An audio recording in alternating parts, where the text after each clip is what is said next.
Assalamu alaikum, dear students. So we are here with another chapter of yours for your finishing touch 2023, and that's AC. We have already completed EMI, and now another part of that is AC. ठीक है, very important. EMI AC से आपके तकरीबन 3 questions पूछे जाते हैं, मतलब 12 marks. ठीक है, तो AC में पहले definition of AC, definition of AC and average and RMS values. तो ये डेफिनेशन तो आप जानते हैं, डेफिनेशन यू शुड नो. एक सेकंड आप रुकिए, थोड़ा सा इसको वेट करना पड़ेगा. हाँ, थोड़ा ये हो गया. तो definition you should know, definition actually comes from this equation itself, that E is equal to E naught sin omega t. तो ये डिस्कस करने से पहले, ये स्लाइड डिस्कस करने से पहले, इसी पे तो क्वेश्चन सारे पूछे जाएंगे. मैं अपनी एक स्लाइड इसमें ऐड करना चाहूंगा. वो ये है कि मैंने जब परसों EMI आपके साथ डिस्कस किया तो मैंने बोला that actually there is a thing called as magnetic flux, that's BA cos theta, where B is magnetic field vector, A is area vector, and theta is angle between the two. और फिर मैंने आपको बोला that mode of EMF which gets developed, या सीधे आप EMF पूरा Lenz's लेके अगर आप लिखना चाहेंगे तो EMF जो है as per Faraday's laws of EMI, it's minus d phi by dt, that's rate of change of flux. तो फ्लक्स में जैसे आप ये माइनस लिखेंगे और फिर ये d by dt of that BA cos theta, तो आपको पता होना चाहिए. EMI में मैंने एक लास्ट हेडिंग प्रिजर्व करके रखी थी. मैंने बोला था this is wire from we have to start actually AC. तो वो आप पुराने वीडियो में देख सकते हैं. आज ना B चेंज होगा ना A चेंज होगा. आज फ्लक्स में ना B वेक्टर चेंज होगा ना एरिया वेक्टर चेंज होगा. आज इनके बीच में एंगल चेंज होने वाला है, और उसी टाइप ऑफ EMF को हम रोटेशनल EMF कहते हैं. मतलब आज BA तो कांस्टेंट है, बट जो चेंज हो रहा है that is actually the angle between magnetic field vector and area vector. And this type of EMF is called as rotational EMF. इसको हम rotational EMF कहते हैं. और इसी rotational EMF का दूसरा नाम जो है that is alternating, because its sense, its nature is alternating. क्या मतलब होता है थोड़ी देर बाद ही आपको पता चलेगा. तो अब आप जानते हैं E हो गया बराबर माइनस, अगर नंबर ऑफ टर्न्स n है तो मैं लास्ट में मल्टीप्लाई करूंगा कॉइल के, तो ये BA हो गया. डिफरेंशिएशन ऑफ cos थीटा आप सब जानते हैं, that's minus sin theta, and internal differentiation of theta that is d theta by dt. तो फिर आप माइनस इंटू माइनस हो गया प्लस, EMF हो गया बराबर BA, it is sine theta. And you should know that rate of change of angular displacement is called as angular velocity, क्योंकि हम सब जानते हैं that d theta by dt जो आपका है वो होता है ओमेगा, दैट्स एंगुलर वेलोसिटी. और अरेंज करने पे आपको मिला that is BA omega, then it is sin of theta. और अगर कॉइल में n नंबर ऑफ टर्न्स है तो n से आप मल्टीप्लाई करेंगे. ये इक्वेशन है रोटेशनल EMF की, और इसी को हम AC कहते हैं. तो AC का जो बेसिक इक्वेशन है जो आप सब बच्चों को याद होना चाहिए, that is NBA omega sin of theta, where n number of turns is constant, B is constant, magnetic field strength is constant, area vector of the coil is constant, angular velocity, ये सारी चीजें जो है constant है. तो हम लिखते हैं E is equal to E naught sin of theta. This becomes the equation of AC. Alternating that current का जो equation आपके पास है वो है E is equal to E naught sin of theta. तो मैं यहाँ लिखूँ, या तो equation अब आपके पास रहेगी E is equal to E naught sin of theta, ये equation फर्स्ट है, या तो आपके इक्वेशन रह सकती है E is equal to E naught, it is sin of omega t, क्योंकि थीटा हम जानते हैं ना, थीटा हम जानते हैं ये ओमेगा इंटू टी के बराबर होता है. तो इन दो में से आप कोई भी इक्वेशन AC के लिए यूज कर सकते हैं एज पर द नीड. तो अगर एंगल में दिया है तो आप थीटा लेंगे, अगर इंस्टेंटेनियस टाइम की बात कर रहा है तो आप ये इक्वेशन ले सकते हो. इन दोनों इक्वेशंस में ये जो E naught है, ये E naught है बराबर NBA ओमेगा, और इसको हम पीक वैल्यू ऑफ AC या मैक्सिमम वैल्यू भी कहते हैं. तो AC का पहला वैल्यू हमारे पास आ चुका है जिसको हम पीक वैल्यू कहते हैं. तो ये हो गया इसका डेरिवेशन पार्ट जो मैंने पूरा फिनिशिंग टच में आपके साथ डिस्कस किया. अदरवाइज मैं सीधे बोल सकता था ये इसके बराबर है. तो पीक वैल्यू हो गया NBA ओमेगा. और अब अगर मैं और एक स्लाइड आपके लिए ऐड कर दूं तो अब मेरे पास इक्वेशन जो EMF की है वो है E naught sin of theta. अगर हम इसका जो है इसको अंडरस्टैंड करने के लिए ऐसा कुछ डिस्कस करें कि ये थीटा है और फिर ये हो गया आपका साइन ऑफ थीटा, क्योंकि अगर आपके पास थीटा है तो फिर उसके बाद साइन चाहिए, और फिर ये आपके पास फाइनली ईएमएफ आएगा। अब थीटा 0 डिग्री हो सकता है, थीटा आपका 90 डिग्री हो सकता है, उसके बाद 180, मैं 90 इंक्रीमेंट कर रहा हूं, फिर 270 और लास्ट में आपका 360। मैं पूरे एक साइकिल की बात करना चाहूंगा, पूरे एक साइकिल की बात करना चाहूंगा। नाउ साइन ऑफ 0 डिग्री आप सब जानते हैं 0, फिर आपका जो है जब साइन ऑफ 0 0 हो गया, जब ये साइन ऑफ 0 0 हो गया तो ईएमएफ आपका फाइनली 0 हो गया। साइन ऑफ 90 बच्चों, साइन ऑफ 90 1 होता है, जब साइन 90 1 होता है तो ईएमएफ मैक्सिमम हो गया ई नॉट के बराबर। उसके बाद अगर आप साइन ऑफ 180 की बात करें तो वो -1 हो जाता है। साइन ऑफ 180 नहीं बच्चों, sine of 180 is again 0, sorry, sine of 180 is again 0, तो EMF is again 0। Sine of 270 is -1, sine of 270 is -1, तो ये माइनस ई नॉट हो जाएगा। और sine of 360 is again 0, EMF is 0। तो ये बना आपका सीक्वेंस। और अगर आप इसको ग्राफिकली प्लॉट करना चाहेंगे, अगर आप इसको ग्राफिकली प्लॉट करना चाहेंगे सर किसको, ईएमएफ वर्सेस थीटा या थीटा खुद बराबर है ओमेगा टी, तो अगर आप इसको प्लॉट करेंगे तो आपको पता चल रहा है, आपको पता चल रहा है बच्चों, आपको पता चल रहा है कि 0 डिग्री पे ईएमएफ 0 है, 90 डिग्री पे प्लस वैल्यू है, पॉजिटिव ईएमएफ है ई नॉट मैक्सिमम, 180 पे 0 है, 270 पे नेगेटिव जो है वैल्यू है ईएमएफ का मैक्सिमम, और 360 पे 0। तो ये साइन करू हो गया, साइनोसोडियल साइन करू हो गया, जिसपे 0 डिग्री पे 0, 90 डिग्री पे आपका प्लस ई नॉट है, प्लस ई नॉट है, 180 पे जो है 0 है, फिर 270 पे आपका वैल्यू जो है वो माइनस ई नॉट है, again maximum value but on the negative side, and 360 पे फिर से 0। तो ये हो गया आपका एसी। तो जिसमें पूरे साइकिल में आपका एक आधा पॉजिटिव साइकिल है, पॉजिटिव हाफ है, फिर नेगेटिव हाफ है, फिर से पॉजिटिव हाफ आएगा, फिर से नेगेटिव हाफ आएगा। इसी को हम अल्टरनेटिंग करंट कहते हैं। सो अल्टरनेटिंग करंट और EMF is that current which changes its magnitude as well as polarity after regular intervals of time। अगर आप देखोगे तो पहला हाफ पॉजिटिव है, दूसरा हाफ नेगेटिव, फिर से पॉजिटिव, फिर से नेगेटिव, और इसमें जो ये वेरिएशन है it is after regular intervals of time. This type of EMF और AC, this type of EMF और current is called as alternating current. तो ये हमने इसकी बुनियाद रखी, और जिसमें ये वैल्यू जो है, ये जो टॉप वैल्यू यहाँ पे है, जो ये मैक्सिमम वैल्यू है बच्चों,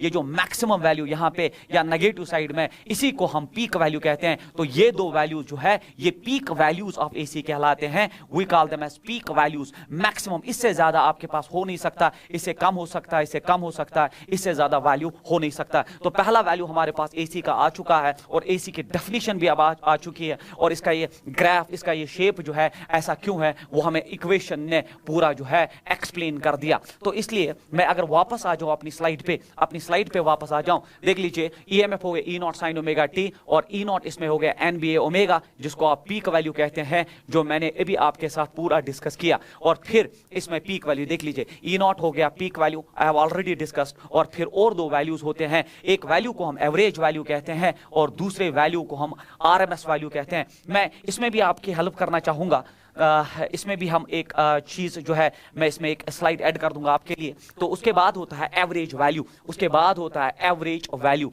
sir average value of AC क्या होता है, क्योंकि इन्हीं वैल्यूज पे आजकल जो है आपके क्वेश्चंस पूछे जाते हैं। एवरेज पीक वैल्यू तो समझ आ गया, अब एवरेज वैल्यू क्या हो गया सर, और फिर आरएमएस वैल्यू क्या हो गया। मैं आपको बोल दूं, अगर आप मैथमेटिकली स्ट्रांग है, और ये कोई भी ग्राफ अगर आप y एंड x में ले रहे हैं, y और x में ले रहे हैं, और इस ग्राफ का कुछ ऐसा शेप है, इसका ये मतलब है बच्चों कि for every value of x there is a value of y, for every value of x there is a value of y। तो हर एक वैल्यू ऑफ x के लिए हर एक वैल्यू ऑफ y जो है आपके पास अवेलेबल है। जब भी ऐसा हो तो एवरेज वैल्यू कितना आएगा सर, तो एवरेज वैल्यू जो होता है, एवरेज वैल्यू जो है हम ऐसे लिखते हैं, it's integration of y dx divided by integration of dx। Actually हुआ क्यों, एवरेज वैल्यू ऐसा क्यों आया सर, एवरेज वैल्यू ऐसा क्यों आया, क्योंकि आप जानते हैं that there is a value for every x there is a value of y। तो हम लिखेंगे it is y1 x1 plus y2 x2। आपके पास x1 है तो y1 वैल्यू है, आपके पास x2 है तो y2 वैल्यू है, plus y3 x3 plus so on, divided bye for every value of x, that's x1 plus x2 plus x3 plus so on. तो इसी को मैंने लिखा। अब इंटीग्रेशन के टर्म्स में हम एवरेज मैथमेटिक्स में ऐसे लिखते हैं कि ये जो सम मैंने ऊपर किया, तो वो इंटीग्रेशन का मतलब होता है सम किसका, y और x का, और नीचे डिवाइड बाय सम है x का, तो मैंने लिखा इंटीग्रेशन ऑफ dx ये है। तो जब भी आपके पास ऐसा कुछ हो दैट y जो है, y का वैल्यू डिपेंड करता है x पे, जिसको हम लिखते हैं y is function of x। जब भी ऐसा आपके पास कुछ हो, मैथमेटिकली ऐसी कोई इक्वेशन हो आपके पास कि y डिपेंड करता है x पे, तब एवरेज ऐसे निकाला जाता है that for every value of x there is a value of y, means y depends on x, y is function of x। तब एवरेज लिखने का तरीका ये होता है that y1 x1 plus y2 x2 plus y3 x3 divided by that so on divided by x1 plus x2 plus x3, और इसको हम मैथमेटिकली ऐसे लिखते हैं। ये होता है मैथमेटिक्स में एवरेज वैल्यू निकालने का तरीका। सर आपने मैथमेटिक्स में जो एवरेज वैल्यू हमें क्यों पढ़ाया? क्योंकि अगर आप ग्राफ में वापस जाएंगे, अगर आप ग्राफ में वापस जाएंगे तो आपको क्लियर होना चाहिए बच्चे। देख लीजिए आपका ई जो है ये फंक्शन है टाइम का, that EMF is function of time, EMF is function of time because for every value of t there is a different value of theta for every, क्योंकि थीटा ही ओमेगा टी के बराबर है। आप T में बात कर सकते हो थीटा में, तो ईएमएफ फंक्शन ऑफ टी है। यहां क्लियरली पता चल रहा है कि हर एक टाइम पे, हर एक इंस्टेंटेनियस टाइम पे एक डिफरेंट वैल्यू है आपके एसी का। तो ये तो वही इक्वेशन हो गई that EMF is function of time. जैसे अभी आपने यहां पे देखा that y is function of x, अब यहां पे इसको आपने चेंज कर दिया E is function of t. तो देयरफॉर अगर मुझे एवरेज वैल्यू निकालना है एसी का, अगर मुझे एवरेज वैल्यू निकालना है तो मैं लिखूंगा integration of E d t divided by integration of d T. हुआ ही क्या, Y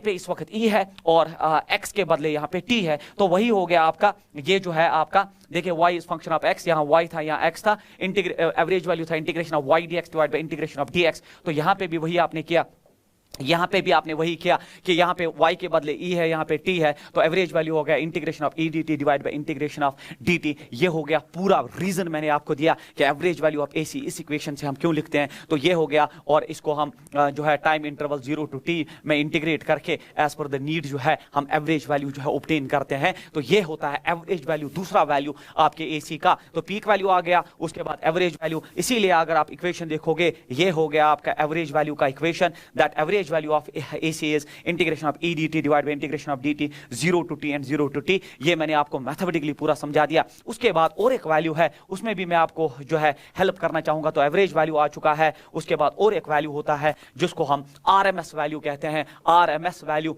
root mean square value कहते हैं इसको। रूट फिर होता है मीन फिर होता है square, we call this as root mean square value. कभी कभी इसको हम इफेक्टिव वैल्यू भी कहते हैं, इफेक्टिव वैल्यू भी कहते हैं। अगर न्यूमेरिकल में वो बोलता है calculate effective value of AC, तो ये इसके सारे नाम है RMS, root mean square value, effective value और वर्चुअल वैल्यू। उस केस में देख लीजिए मुझे निकालना है ERMS EMF का जो है, पहले हम पीक वैल्यू निकाल चुके हैं E नॉट NBA ओमेगा के बराबर। फिर एवरेज मैंने मैथमेटिकली समझाया, एवरेज के लिए इक्वेशन है जो है AC का integration of E dt divide by integration of dt from 0 to t। And in the same fashion अब मुझे EMF का RMS वैल्यू निकालना है। ये निकालने की कोई जरूरत ही नहीं पड़नी चाहिए। सर क्यों? ये बहुत आसान है, क्योंकि RMS means root mean square value. तो खुद ही बोल रहा है पहले रूट लो फिर मीन लो। मीन तो एवरेज होता है बच्चों, एवरेज हम अभी निकाल चुके हैं। तो एवरेज होता है integration of E dt divided by integration of dt। तो ये हो गया पहले R हो गया रूट, फिर मैंने मीन निकाला। मीन अभी मैंने दिखाया आपको। एवरेज तो ऐसे निकालते हैं और फिर लास्ट में स्क्वायर, तो इस पे स्क्वायर करते हैं और इंटीग्रेट करते हैं इसको रिक्वायर्ड टाइम में,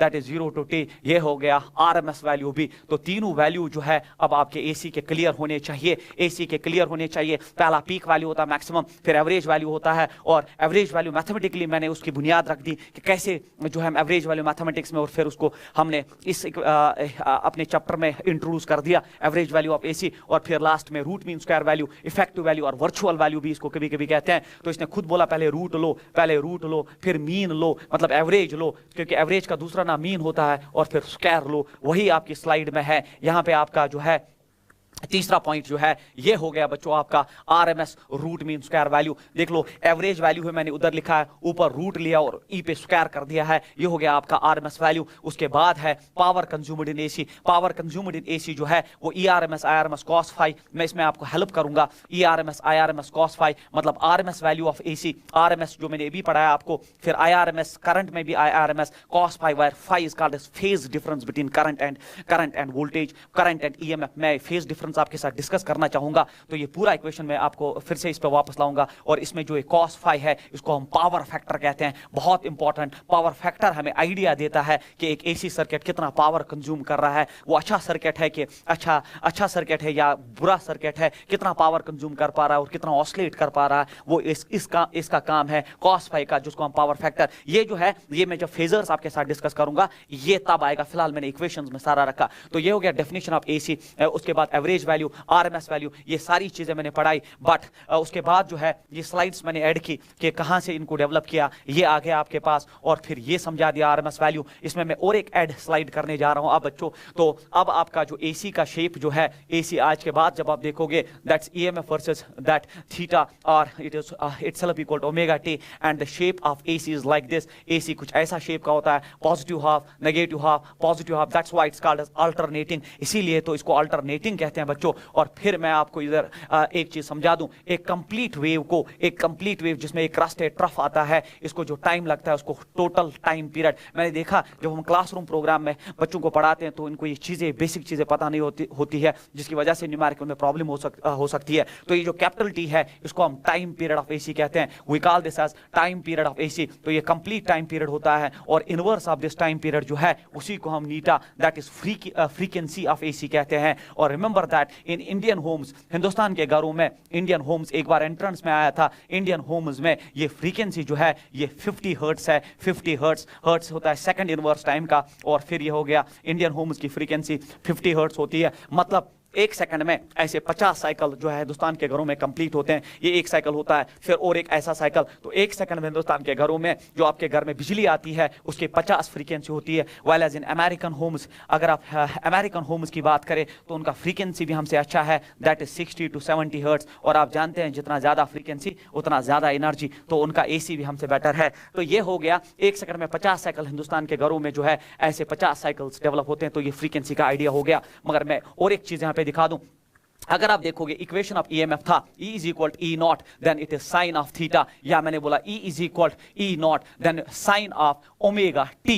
अब यहां ख्याल रखेंगे आप, ये जो टी यहां लिखा मैंने, ये टी जो है ये इंस्टेंटेनियस टाइम है, ये स्मॉल टी है, इसका ख्याल रखिए। इसको इंस्टेंटेनियस टाइम कहते हैं। इसको इसके साथ आप जो है, इसके साथ आप जो है कंफ्यूजन रहता है कुछ बच्चों को, इसको इंस्टेंटेनियस टाइम कहते हैं। Sir what is instantaneous time? Instantaneous time हो गया फॉर एग्जांपल ये टाइम T1, यहां पे कितना वैल्यू है, फिर T2 सर यहां पे कितना वैल्यू है, फिर T3 सर यहां पे कितना वैल्यू है। तो स्मॉल टी जो इस इक्वेशन में है वो इंस्टेंटेनियस टाइम है। और अगर आप इस इक्वेशन को ऐसे भी लिखना चाहोगे कि मैं लिख सकता हूं E is equal to E naught, it is sine of omega के बदले मैं लिख सकता हूं 2 pi by capital t multiplied by small t. ऐसा नहीं कि टी कैंसिल आउट हुआ और नई डिस्कवरी हुई। ये टी जो है कैपिटल टी ये टोटल टाइम पीरियड है, और ये स्मॉल टी जो है ये इंस्टेंटेनियस टाइम है। किस सेकंड की बात कर रहे हैं उस पे कितना वैल्यू है एसी का, उसको हम इंस्टेंटेनियस टाइम कहते हैं। इस चीज का ख्याल रखिए। और ओमेगा अब यहां पे जो है ओमेगा याद रखेंगे ये 2 पाई बाई टी होता है। ओमेगा हो गया 2 पाई बाई टी या 1 बाई टी, तो 1 बाई टी तो फ्रीक्वेंसी होता है। तो याद रखना ओमेगा आप जब न्यूमेरिकल्स में यूज करोगे तो 2 पाई न्यू होता है। बट 50 हर्ट्ज हिंदुस्तान के घरों की फ्रीक्वेंसी है, तो हिंदुस्तान के घरों का ओमेगा हो जाएगा 2 पाई मल्टीप्लाइड बाई 50, और ये हो जाएगा 100 पाई रेडियन पर सेकंड। तो ये हिंदुस्तान के घरों का, ये हिंदुस्तान के घरों का जो है, ये हिंदुस्तान के घरों का जो है ओमेगा हो गया। So this is the value of omega for Indian homes. तो हमारे पास जो है फ्रीक्वेंसी है हिंदुस्तान के घरों का दैट इज 50 हर्ट्ज, और हिंदुस्तान के घरों का जो ओमेगा है वो 100 पाई रेडियन पर सेकंड। जब भी आप न्यूमेरिकल में 50 हर्ट्ज का फ्रीक्वेंसी देखोगे ओमेगा कैलकुलेट करने की जरूरत नहीं, आप सीधे 100 पाई रेडियन पर सेकंड ले सकते हैं। ये एक्स्ट्रा इंफॉर्मेशन भी मैंने इसमें ऐड की सो that you will be good in numericals. आपको सारे स्किल्स, आपको सारे कंसेप्ट्स क्लियर होने चाहिए कि यहाँ पे स्मॉल टी, कैपिटल टी, इन चीजों में छोटे छोटे कंफ्यूजन डेवलप होते हैं, और फिर न्यूमेरिकल में जो है तकलीफ होती है। तो ये हो गया आपका जो है, ये हो गया आपका स्लाइड नंबर 1। मैंने स्लाइड नंबर 1 जो है वो पूरा एक्सप्लेन हो गया कि हमने अल्टरनेटिंग करंट से स्टार्ट किया, देन वी हैव है ना हमारा ये जो पहला था definition, average value, RMS value, ये सारी चीजें। पावर में जो फेज में आ जाऊंगा, फेजर्स में आ जाऊंगा। फिर मैंने दिखाया कि एसी का इक्वेशन कैसे डेवलप होता है, ये ग्राफ कैसे डेवलप होता है, इसमें बाकी चीजें जो है एवरेज वैल्यू कैसे कैलकुलेट करते हैं, और फिर आरएमएस वैल्यू कैसे हम डेवलप करते हैं, और फिर आपका जो है ये हो गया आपका ओमेगा एंड ऑल दैट। और उसके बाद बच्चों, उसके बाद जो है अब हम और एक स्लाइड इसमें ऐड करेंगे सो दैट फर्दर आपको जो है इसके बारे में जो है कंसेप्ट जो है और क्लियर हो जाए। अब आप अगर आप देखोगे एसी का शेप जो है, एसी का shape that's EMF versus time का जो ग्राफ है आपके पास, तो वो ऐसा कुछ ग्राफ है सर, ऐसा कुछ ग्राफ है। इसमें पॉजिटिव हाफ है, नेगेटिव हाफ है, पॉजिटिव हाफ है, कंप्लीट साइकिल ये है। तो अब सर इसके वैल्यूज क्या है एसी के, ये बहुत इंपॉर्टेंट स्लाइड है। एसी के वैल्यूज मैं फिर से दिखाना चाहता हूं। तो ये जो वैल्यू है ये तो मैक्सिमम वैल्यू है, इससे ज्यादा हो नहीं सकता, इसको हम पीक वैल्यू कहते हैं। तो आपका जो ई नॉट है, जो आपका ई नॉट है बच्चों, जो आपका ई नॉट है, इसी को हम पीक वैल्यू कहते हैं। और पीक वैल्यू जो है अभी मैंने आपको पढ़ाया कि पीक वैल्यू खुद होता है बराबर एन बी ए ओमेगा, तो मैं यहां लिखूं N B A omega, number of turn, strength of magnetic field, area of the coil, and omega is angular velocity, peak value. उसके बाद मैंने आपको और एक वैल्यू दिया that's called as average value, और एवरेज वैल्यू एसी का जो होता है that's integration of E d t divided by integration of d t from 0 to t. पीछे मैंने सारा पढ़ा दिया आपको, और याद रखेंगे अगर हम एवरेज वैल्यू एसी का कंप्लीट साइकिल पे निकाले, फॉर कंप्लीट साइकिल, अगर हम कंप्लीट साइकिल की बात करें, अगर हम कंप्लीट साइकिल हो गया जिसमें एक पॉजिटिव हाफ एक नेगेटिव हाफ, अगर आप एवरेज निकालोगे तो पॉजिटिव हाफ में इसको इंटीग्रेट करने पे आपको क्या मिलेगा, जितना पॉजिटिव उतना नेगेटिव, तो एवरेज वैल्यू एसी का for a complete cycle is 0 and is never calculated. तो फिर क्या करें हम सर, हम हमेशा एसी का एवरेज वैल्यू हाफ साइकिल पे कैलकुलेट करते हैं, हाफ साइकिल पॉजिटिव हाफ पे या नेगेटिव हाफ पे एवरेज कैलकुलेट करते हैं, तो फॉर हाफ साइकिल ही हम एवरेज कैलकुलेट करते हैं। और जो वैल्यूज मैं आपको यहां लिखा हूं ये आपको जबानी याद होने चाहिए। तो एवरेज वैल्यू ऑब्टेन जब किया जाता है, इसमें आप जब हाफ साइकिल के लिए इसको इंटीग्रेट करोगे, E is equal to E naught sine omega t, 0 to t by two जब आप इंटीग्रेट करोगे तो एवरेज वैल्यू आएगा 2 by pi of E naught. तो ये है बहुत इंपॉर्टेंट वैल्यू। तो आज के बाद याद रखना कि एवरेज वैल्यू ऑफ एसी जो होता है कंप्लीट साइकिल के लिए 0, हाफ साइकिल के लिए ही कैलकुलेट होता है, क्योंकि कंप्लीट में तो वो पॉजिटिव हाफ नेगेटिव हाफ को कैंसिल आउट करेगा, हाफ साइकिल के लिए ही कैलकुलेट किया जाता है। 2 by pi of E naught हो गया peak value, always provided 2 by pi से मल्टीप्लाई करिए तो आपके पास आएगा और एक value what we call as average value. और फिर 2 बाई पाई जो है एवरेज वैल्यू में, एवरेज वैल्यू आपका या तो 2 by pi of E naught हो जाएगा पीक वैल्यू को 2 बाई पाई से, या जब 2 को आप पाई 3.14 से डिवाइड करोगे तो आएगा 0.67 है ना, मल्टीप्लाइड बाई ई नॉट 0.673 या 37 से आप मल्टीप्लाई करने पे पीक वैल्यू को आपको एवरेज वैल्यू पता चलेगा। उसके बाद और एक वैल्यू होता है बच्चों आरएमएस वैल्यू, जो मैंने पीछे इक्वेशन डेवलप की, मैं इंटीग्रेशन से बचा के आपको लेके आ रहा हूं, सो दैट ये कुछ वैल्यू से स्टैंडर्ड वैल्यू से जो आपको याद करने पड़ेंगे। और अगर अब आप इसमें आरएमएस वैल्यू, इसमें E is equal to E naught और फिर रूट मीन स्क्वायर निकालेंगे तो फिर RMS value is calculated over complete cycle, क्योंकि स्क्वायर से नेगेटिव हाफ भी पॉजिटिव हो जाता है। और फिर आरएमएस वैल्यू एसी का आता है E नॉट बाई रूट 2, याद होना चाहिए आपको E नॉट बाई रूट 2, मतलब पीक वैल्यू ही इंपॉर्टेंट है। पीक वैल्यू को जब रूट 2 से डिवाइड करेंगे तो आरएमएस वैल्यू आएगा। और फिर अगर आप 1 बाई रूट 2 देखेंगे आरएमएस वैल्यू तो आता है 0.707 टाइम्स E नॉट, और ये हो गया आपका आरएमएस वैल्यू। तो एसी के 3 वैल्यूज होते हैं, क्योंकि हमारा साइनोसोडियल एसी है तो इसमें पीक वैल्यू क्या होता है, और फिर एवरेज वैल्यू हाफ साइकिल के लिए कैलकुलेट होता है, फुल साइकिल का 0 होता है, और हाफ साइकिल का होता है 2 by pi of E not, मतलब पीक वैल्यू को 2 बाई पाई 0.637 E नॉट को मल्टीप्लाई करिए एवरेज वैल्यू आएगा। और फिर आरएमएस वैल्यू पीक वैल्यू को रूट 2 से डिवाइड करिए 0.707 टाइम्स E नॉट जो है आपका आरएमएस वैल्यू होता है। ये चीज जो है अब आप याद रखेंगे। तो अब जो है मैं यहाँ पे लिखूं तो एक वैल्यू हो गया E नॉट को हम बच्चे पीक वैल्यू कहेंगे, this is the maximum value, ख्याल रखेंगे आप। उसके बाद होता है बराबर it is 2 by pi of E not, 2 by pi of E not को हम एवरेज वैल्यू कहते हैं जब हमारा साइनोसोडियल जो कर्व हो। और उसके बाद अगर आपका E नॉट बाई रूट 2 है तो इसको हम कहते हैं आरएमएस वैल्यू, क्योंकि हमारा सिलेबस जो है वो साइनोसोडियल पे ही ज्यादा फोकस करता है। तो ये 3 वैल्यूज एसी के हो गए, बट मैंने अपनी स्लाइड्स में कुछ ऐसे वेव फॉर्म भी रखे हैं, एक और वेव फॉर्म इसमें ऐड कर दिया है सो दैट आपको क्लियर हो जाए। देख लीजिए अगर आप साइनोसोडियल है तो Vm मतलब ये पीक वैल्यू है, ये V नॉट भी लिख सकते हो आप, इसको V नॉट भी लिख सकते हो, तो मैंने Vm से डिनोट किया है। तो ये हो गया इसके पीक वैल्यू। और फिर आरएमएस वैल्यू होता है V नॉट बाई रूट 2 और एवरेज वैल्यू होता है बराबर 2 by pi of V not. तो ये हो गया आपका साइनोसोडियल वेव फॉर्म जो मैंने अभी आपके साथ पूरा डिटेल डिस्कस किया, and this is the important जो आप याद रखेंगे। और अगर कभी कभी आपके पास स्क्वायर वाला ऐसा हुआ आपके पास वेव फॉर्म हो गया, वेव फॉर्म जिसमें एक पॉजिटिव हाफ साइकिल जो है रेक्टेंगुलर है या स्क्वायर शेप का है और नेगेटिव हाफ साइकिल है,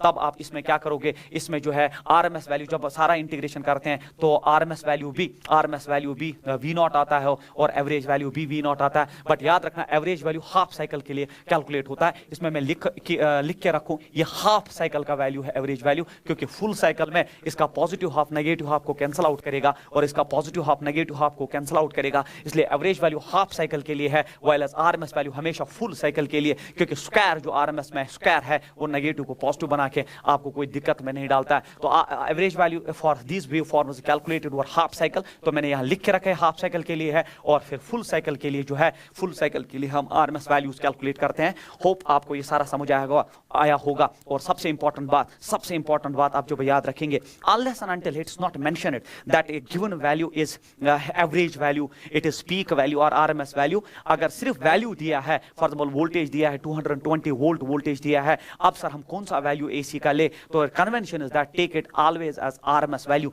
तो वो सारे वैल्यूज एसी में जिन पे ये नहीं लिखा हो कि ये कौन सा वैल्यू है, आप हमेशा आरएमएस वैल्यूज लोगे, unless and until it is mentioned other than this। For example इसमें लिखा है एवरेज वैल्यू तो आपको एवरेज लेना है, उसमें लिखा है ये पीक वैल्यू तो आप पीक वैल्यू लेंगे, बट अगर कुछ नहीं लिखा है तो कन्वेंशन है आप आरएमएस वैल्यू लेंगे। तो ये आप जो है इसमें याद रखेंगे। तो सारी चीजें ऑलमोस्ट मैंने पढ़ा दी है। और फिर क्वेश्चन नंबर 1, ये क्वेश्चन नंबर 1 ऐसे मैंने डिजाइन किया सो दैट आपको जितना भी मैंने अभी तक पढ़ाया वो सारी चीजें जो है वो आपकी क्लियर हो जाए। तो इसमें जो है अगर आप देखेंगे दैट इक्वेशन दिया है, दैट सोल्यूशन में मैं सीधे जा रहा हूं। अब E इज इक्वल 311, ये 311 बहुत इंपॉर्टेंट वैल्यू है। मैं आपको इसकी जो हिस्ट्री है या इसका जो इंपॉर्टेंस है वो मैं यहाँ पे न्यूमेरिकल में समझा दूंगा। तो E का वैल्यू ये दिया है, मतलब आपके घर में ये सप्लाई आ रही है, तो आपको बोल रहा है find angular frequency, peak value of EMF, average value of EMF, RMS value. तो सब कुछ मैंने जो अभी तक डिस्कस किया वो एक ही क्वेश्चन में पूछ लिया। जब भी ऐसा क्वेश्चन आए तो इसको कंपैरिजन बेस्ड क्वेश्चन बनाओ, ओरिजिनल इक्वेशन लिखो, और ओरिजिनल इक्वेशन होता है E is equal to E not,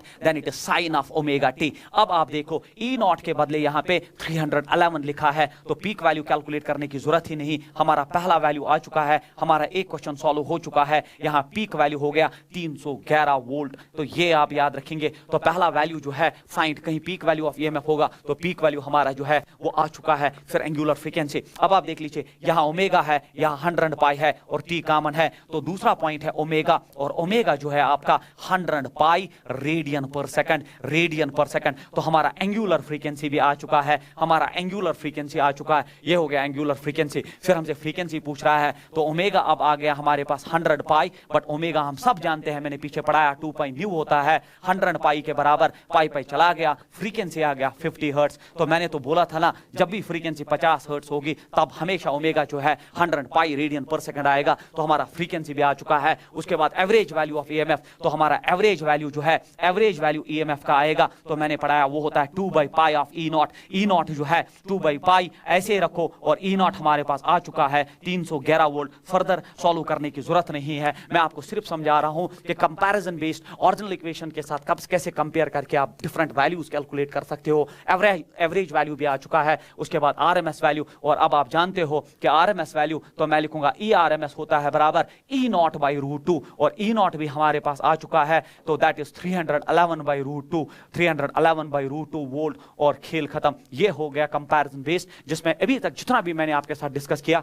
वो इस क्वेश्चन में जो है वो सारा आ चुका है। तो ये इसको कहते हैं, अगर कंसेप्ट क्लियर हो तो आप क्वेश्चन जो है वो बहुत आसान लगते हैं। और फिर ये 311 की स्टोरी आपने नहीं बोली, 311 की स्टोरी में अभी थोड़ी देर बाद आपके साथ जो है डिस्कस करने जा रहा हूं इस क्वेश्चन में। जैसे ये क्वेश्चन है, find the peak value of AC supply 220 volt 50 hertz. तो इस क्वेश्चन में, ये बहुत अच्छा क्वेश्चन है बच्चे, इंपॉर्टेंट क्वेश्चन है। इसमें लिखा है कि आपके पास 220 वोल्ट की सप्लाई है 50 हर्ट्ज, तो यही वो क्वेश्चन हो गया कि इसमें 220 वोल्ट। सर अब हम ये पीक वैल्यू ले, हम ये एवरेज वैल्यू ले, RMS वैल्यू ले, तो मैंने अभी आपको बोला जब ये मेंशन्ड नहीं हो तो आप लेंगे कि जो ये वैल्यू है ये RMS वैल्यू है AC का, और है 220 वोल्ट, और 220 वोल्ट जो है RMS वैल्यू है AC का, आपका RMS वैल्यू है AC का। तो जब ये मेंशन्ड ना हो तो आप हमेशा RMS वैल्यू लो, तो ये 220 वोल्ट का हो गया, और फ्रीक्वेंसी है 50 हर्ट्ज, उसमें कोई प्रॉब्लम नहीं है। अब हमसे पूछ रहा है फाइंड द पीक वैल्यू निकालो। अब बच्चे जिसको पता है कि ERMS होता है बराबर, जो मैंने पीछे पढ़ाया, peak value divide by root 2, तो पीक वैल्यू हो गया बराबर ERMS मल्टीप्लाइड बाय रूट 2। तो इसमें कन्वेंशन आ गया, इसमें फॉर्मूला यूज हुई, तो ERMS आपका 220 है, तो ये हो गया इट इज 220 रूट 2। और याद रखना, जब भी 220 को √2 से मल्टीप्लाई करते हैं तो ये 311 वोल्ट आता है। इसीलिए उस न्यूमेरिकल में वो 311 ऐसे उठा के नहीं डाल दिया, 711 भी लिख सकता था। 311 मतलब याद रखना, जब भी 220, क्योंकि हमारे घरों में जो सप्लाई आती है वो 220 वोल्ट की होती है और जब इसको √2 से मल्टीप्लाई करते हैं वो 311 वोल्ट पे रिड्यूस होता है। तो इस क्वेश्चन में हमें सिखा दिया कि जब सप्लाई पे ये नहीं लिखा हुआ कि कौन सा वैल्यू है, तब आप इसको आरएमएस वैल्यू लीजिए, ये कन्वेंशन है। और फिर आरएमएस वैल्यू, फिर ये पीक वैल्यू हमसे पूछ रहा है तो मैंने निकाल के दिया पीक वैल्यू जो है ये आरएमएस इक्वल E0/√2, क्योंकि हम पढ़ चुके हैं पीछे ये सारे वैल्यूज मैंने मेंशन किए। हमारे पास पीक वैल्यू आया और 311 की स्टोरी आई कि 220 मल्टीप्लाइड बाय √2, क्योंकि हमारे मैक्सिमम न्यूमेरिकल्स और हमारे घरों में जो एसी आता है वो 220 वोल्ट का होता है। और अगर यहाँ एवरेज वैल्यू भी ये पूछ लेता, ये एवरेज भी पूछ लेता, तो हमारे पास अब पीक वैल्यू आ चुका है 220/√2, तो ये होता है एवरेज वैल्यू होता है 2/π ऑफ E0। तो ये मैं लिख सकता हूँ 2/π ऑफ E0, और मेरे पास पीक वैल्यू आ चुका है वो है 311, और ये हो गया एवरेज वैल्यू भी। तो अगर आपके कंसेप्ट क्लियर है, चीजें पता है, तो ये न्यूमेरिकल्स बहुत आसान है। तो ये हो गया एक सेक्शन हमारा कंप्लीट। तो फिर ये है दूसरा section of this, and this is the most important. इससे बच्चों को डर लगता है, एसी से बच्चों को डर लगता है, but believe me EMI and AC आपको 3 क्वेश्चन दे के जाएगा इस साल, जिसमें 3 क्वेश्चन का मतलब होता है 12 मार्क्स, और आप ये छोड़ के नहीं जा सकते। तो ये जो चैप्टर्स मैंने जितने भी अभी तक चैप्टर्स डिस्कस किए आपके साथ, जैसे इलेक्ट्रोस्टैटिक्स, फिर मैंने कैपेसिटर्स, फिर magnetic effects of current, magnetism, EM waves, EMI and AC, और लास्ट चैप्टर जो मैं आपके साथ डिस्कस करने जा रहा हूं दैट्स मॉडर्न फिजिक्स, जो हमारा नेक्स्ट हेडिंग होगा। ये चैप्टर्स आपके कम से कम 50 से 60 मार्क्स आपके नीट में जो है जो है इनका जो स्ट्रेंथ आपके नीट में 60 मार्क्स ऑलमोस्ट जो है आपके एंट्रेंस में डायरेक्टली पूछे जाएंगे, और 60 मार्क्स कम नहीं होते हैं। अगर आप इन वीडियोस को फॉलो करोगे, आई गारंटी यू कि आपके वो 60 मार्क्स जो है वो आराम से आ सकते हैं। AC through a pure resistor, inductor and a capacitor, ये तो मैंने एक ही हेडिंग में पढ़ा दिया। और ये जो डायग्राम्स है इनको हम फेजर डायग्राम्स कहते हैं, we call them as phasor diagrams. तो ये एक ही हेडिंग में है, बट थोड़ा सर जैसे आपने उसमें भी हेल्प किया फेजर डायग्राम, वरना अगर आप देखोगे फिनिशिंग टच मींस मैं सीधे इस पे क्वेश्चंस दिखाता, ये चीजें डिस्कस ही नहीं करता। बट मुझे लगा कि कोविड का इंपैक्ट, बाकी चीजें जो है, जो ऑनलाइन का प्लेटफॉर्म जो लोगों को पहले बहुत अच्छा लगता था, बट फिर पता चला कि हमारे क्लास में कितना डैमेज है, बच्चों के जो है बेसिक कंसेप्ट्स भी वीक हो चुके हैं। तो इसीलिए ये सारा मैं इसमें इंक्लूड कर रहा हूं, so that at this last stage of your preparation आपको सच में हेल्प मिले। अदरवाइज जो है इससे बेटर था कि आप खुद पढ़ते। तो that is why I am teaching you each and everything, so that you will feel better at your places. AC through a pure resistor, inductor and capacitor. तो अब बच्चों मैं यहाँ पे स्लाइड ऐड करने जा रहा हूँ, तो स्लाइड ऐड करने जा रहा हूँ। अब आप ख्याल रखेंगे, सिर्फ फॉर दो स्टूडेंट्स जिनके बेसिक भी वीक है, उनके लिए ये जो है एक वरदान साबित होगा, ये एक अच्छी चीज साबित होगी। देखो, AC through a pure resistor में एक हेडिंग पढ़ाता हूं क्लास में, that's called as AC through a pure resistor.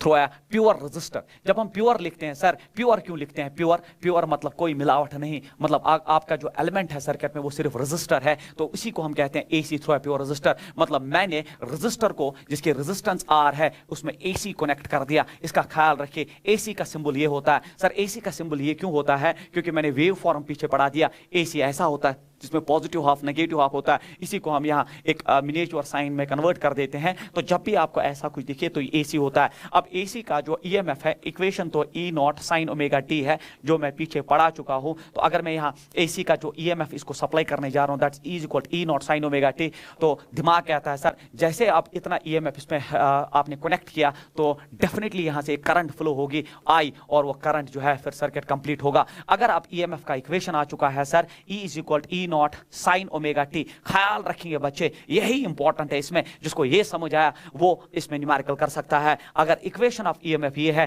तो करंट क्या होगा? हम सब जानते हैं करंट होता है बराबर EMF divide by resistance. EMF आ चुका है E0 sin omega t divided by R। अब आप मुझे सब बोलो, E0 हो गया peak value of AC divided by R, सो ये हो गया पीक वैल्यू ऑफ करंट, क्योंकि ईएमएफ बाय रेजिस्टेंस होता है करंट, तो करंट हो गया I इज इक्वल I0, क्योंकि पीक वैल्यू ऑफ ईएमएफ जब आएगा और डिवाइड बाय रेजिस्टेंस तो उस वक्त peak value of current develop होगा, क्योंकि AC ईएमएफ भी अल्टरनेटिंग है तो करंट भी अल्टरनेटिंग होगा, तो I0 sin ओमेगा t। तो ये हो गया आपका करंट का इक्वेशन, ये हो गया इस पे करंट का इक्वेशन, जिसमें मैंने I0 आपको पढ़ा दिया। I0 जो है ये पीक वैल्यू ऑफ करंट, तो जैसा AC जैसा ईएमएफ वैसा करंट, ऐसा रेजिस्टर में होता है बच्चों। और अगर आप देखोगे इसमें भी sin ओमेगा t, इसमें भी sin ओमेगा t, तो it means that in case of a pure resistor that EMF and current follow each other, they are in phase with each other. इनका एक ही एंगल है, कोई डिफरेंस नहीं है। Sign omega T इसको बोलते हैं दे आर इन फेज, वो एक दूसरे के साथ फेज में है। ये मैंने परसों ईएम वेव्स में भी पढ़ाया that electric field and magnetic field are in phase, क्योंकि दोनों में साइन के x minus omega t, magnetic field में भी साइन के एक्स माइनस ओमेगा टी। मैंने बोला they are in phase with each other, they are mutually perpendicular to each other is a different story in electromagnetic waves, electric field and magnetic field, but they are in phase क्योंकि they are guided by the same equations. तो यहाँ पे भी sign omega T, यहाँ पे भी sign omega T. इसे पता चला that in case of pure resistor, that in case of pure resistor, वो तो हमने लिखा ही ऊपर है that EMF and current are in phase, EMF and current are in phase. याद रखेंगे, मतलब there is no phase difference, no phase difference, कोई फेज डिफरेंस नहीं होता है। किस केस में सर? प्योर रेजिस्टर में कोई फेज डिफरेंस नहीं होता। इसीलिए अगर इसका फेजर डायग्राम हम बनाए, फेजर डायग्राम में हम करंट और वो पोटेंशियल को, ईएमएफ को वेक्टर ट्रीट करके चलते, दे आर नॉट वेक्टर्स का ख्याल रखिए। तो अगर ये करंट का एरो में बनाता हूं तो इसका मतलब अगर करंट का एरो ये है तो पोटेंशियल भी रेजिस्टर में जो है वी आर जो है दे आर इन फेज, एक ही लाइन पे है, इनमें कोई डिफरेंस ही नहीं है, इनमें कोई फेज डिफरेंस ही नहीं है। इसीलिए ये एक ही लाइन पे मर्ज होते हैं और इस डायग्राम को हम फेजर डायग्राम कहते हैं। इसी डायग्राम को हम बच्चे phasor diagram of pure resistor connected in AC है। तो अगर इसमें आप देखोगे these two arrows are pointing in the same direction, that is why there is no phase difference। तो ये हो गया करंट और ये हो गया वी आर, या आप इसको ऐसे भी लिख सकते हो इन टर्म्स ऑफ रेजिस्टेंस। अगर ये आई हो गया रेजिस्टेंस में तो रेजिस्टेंस भी यहीं से आएगा। तो कभी कभी हम रेजिस्टेंसेस में भी क्वेश्चंस डायरेक्टली देखते हैं। तो यहाँ चाहे आप पोटेंशियल ड्रॉप लिखो that is V R, that is EMF potential drop in case of resistor, या आप सीधे आर लिखो तो ये हो गया phasor diagram for a pure resistor. और फिर उसके बाद हम लिखेंगे प्योर इंडक्टर। अब हम एसी थ्रू प्योर इंडक्टर जो है पास करेंगे। ये चीजें आप देख लो, आपसे वादा करता हूं मैं, तो आपका जो है एसी बेटर हो जाएगा। अब मैं एक प्योर इंडक्टर लाता हूं बच्चे। प्योर इंडक्टर हो गया कॉइल, जो हमने ईएमआई में पीछे पढ़ा, और ये आपने अब एसी के साथ कनेक्ट किया। अब एसी में जैसे इसको कनेक्ट किया, हर एक कॉइल का कोएफिशिएंट ऑफ सेल्फ इंडक्शन होगा, हर एक कॉइल का अपना कोएफिशिएंट ऑफ सेल्फ इंडक्शन, जिसको हम एल से डिनोट करते हैं। अब इस केस में मैं आपको एक टेक्निक दिखाऊंगा जिससे आपका काम आसान होगा। इसमें हम करंट को मान के चलते हैं, ये आई नॉट साइन ओमेगा टी है। सर इसमें आप करंट क्यों दे रहे हैं एसी का? क्योंकि इससे चीजें आसान होती है। अदरवाइज अगर आप लेंथी भी करना चाहते हैं वो दूसरी बात है, एंट्रेंस मीन स्पीड बच्चों, हम यहाँ करंट देते हैं, बट एसी वाली current I naught sine omega t. अब हमारे पास करंट का इक्वेशन आ चुका है, I is equal I naught sine omega t. तो दूसरा काम होगा, अब सर अगर यहाँ करंट दिया है तो यहाँ ईएमएफ निकालो। हम जानते हैं इंडक्टर में ईएमएफ डेवलप होता है L D I by D T, that is why मैंने यहां करंट इंड्यूस कर दिया। यहां करंट दिया और ईएमएफ आ गया। अगर आप यहां ईएमएफ देते, फिर आपको 2 पेज पे इंटीग्रेशन करनी थी, तब जाके ईएमएफ आता। तो रजिस्टर में आसान था, वहां ईएमएफ देके करंट निकाला, यहां करंट देके ईएमएफ निकालने में ही हमारी भलाई है। तो मैं लिख सकता हूं E इज इक्वल एल, ये हो गया डी बाई डी टी। देखो पूरी डेरिवेशन पढ़ा रहा हूं, अदरवाइज नहीं हो सकता ऐसे बच्चे इतने कम टाइम में। I naught it is sine omega t, क्योंकि मैंने यहां पे जो है आई का वैल्यू पुट कर दिया, I naught sine omega t. I naught बाहर आएगा तो ये बनेगा आई नॉट एल, ये बनेगा I naught L. Differentiation of sine theta cos theta होता है, ये हो गया cos omega t into internal differentiation of omega t होता है ओमेगा। तो मैं लिख सकता हूं it is I naught omega L, then it is cos of omega t. Now tell me one thing, आप सब जानते हैं दैट पोटेंशियल होता है बराबर करंट मल्टीप्लाइड बाय रेजिस्टेंस। इसका तो डायमेंशन ही नहीं होता है, कॉस थीटा इज डायमेंशनलेस। आपने यूनिट्स एंड डायमेंशन में पढ़ा होगा। तो मैं लिखूंगा ईएमएफ इज इक्वल, तो करंट मल्टीप्लाइड बाय ईएमएफ हमेशा होता है करंट मल्टीप्लाइड बाय रेजिस्टेंस। तो ये मैं लिखूंगा it is current I naught multiplied by resistance, इसको हम एक्स सबस्क्रिप्ट एल से डिनोट करते हैं। ख्याल रखेंगे आप इस चीज का। Then it is cos of omega t. XL क्या होता है? एक्सएल को हम इंडक्टिव रिएक्टेंस कहते हैं। याद रखना बच्चे, एक्सएल को हम इंडक्टिव रिएक्टेंस कहते हैं। We call this as inductive reactance, हम इसको इंडक्टिव रिएक्टेंस कहते हैं। और एक्सएल किसके बराबर है सर? यहां पे देख लीजिए, ओमेगा इंटू एल। याद रखना बच्चे कि हर इंडक्टर अपनी एक रेजिस्टेंस एसी को प्रोवाइड करता है, उस रेजिस्टेंस को हम इंडक्टिव रिएक्टेंस कहते हैं। जैसे एक रेजिस्टर रेजिस्टेंस प्रोवाइड करता है जिसको हम आर से डिनोट करते हैं, वैसे एक इंडक्टर भी अपनी रेजिस्टेंस ऑफर करता है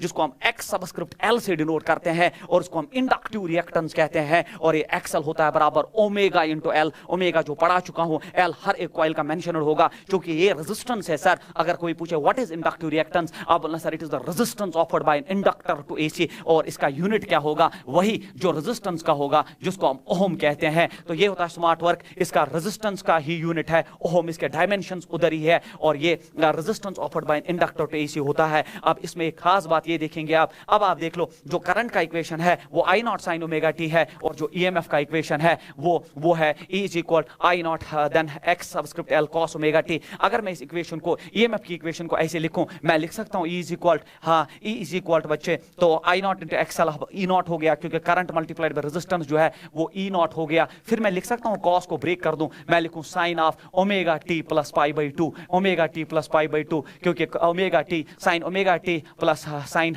थीटा प्लस 90 जो होता है वो कॉस थीटा होता है। तो ये मेरी दूसरी इक्वेशन, अब मैं इसको लिखता हूं, इसको लिखने की जरूरत नहीं है। अब कंपेयर करिए फर्स्ट और सेकंड को, तो यहां पे I is equal I naught sine omega t है और यहां पे ईएमएफ है E naught sine omega t plus pi by two. इसे क्लियर हो गया that in case of pure inductor EMF जो है वो करंट को लीड करता है 90 डिग्री से, क्योंकि यहां तक आपका साइन ओमेगा टी है, यहां तक आपका साइन ओमेगा टी है, बट ईएमएफ में प्लस 90 है, प्लस पाई बाई टू है और पाई बाई टू 90 डिग्री वैल्यू होता है। तो कंक्लूजन ये हुआ कि प्योर इंडक्टर में ईएमएफ ही लीड करता है करंट को, प्योर रेजिस्टर में कोई लीड और लैग नहीं था, बोथ जो है follow each other. But in case of this, in case of pure inductor EMF leads. इसीलिए अगर आप फेजर डायग्राम बनाओगे तो अगर ये करंट का फेजर है, अगर ये करंट का फेजर है तो हम क्या करेंगे इस केस में, ईएमएफ लीड करता है बच्चे, ईएमएफ लीड करता है तो हम लिखते हैं VL इस एक्सिस पे, ऊपर Y एक्सिस पे, क्योंकि ऊपर की तरफ जो है 90 डिग्री जो है 90 डिग्री या जिसको आप पाई बाई 2 कहते हैं। तो ये हो गया phasor diagram of pure inductor.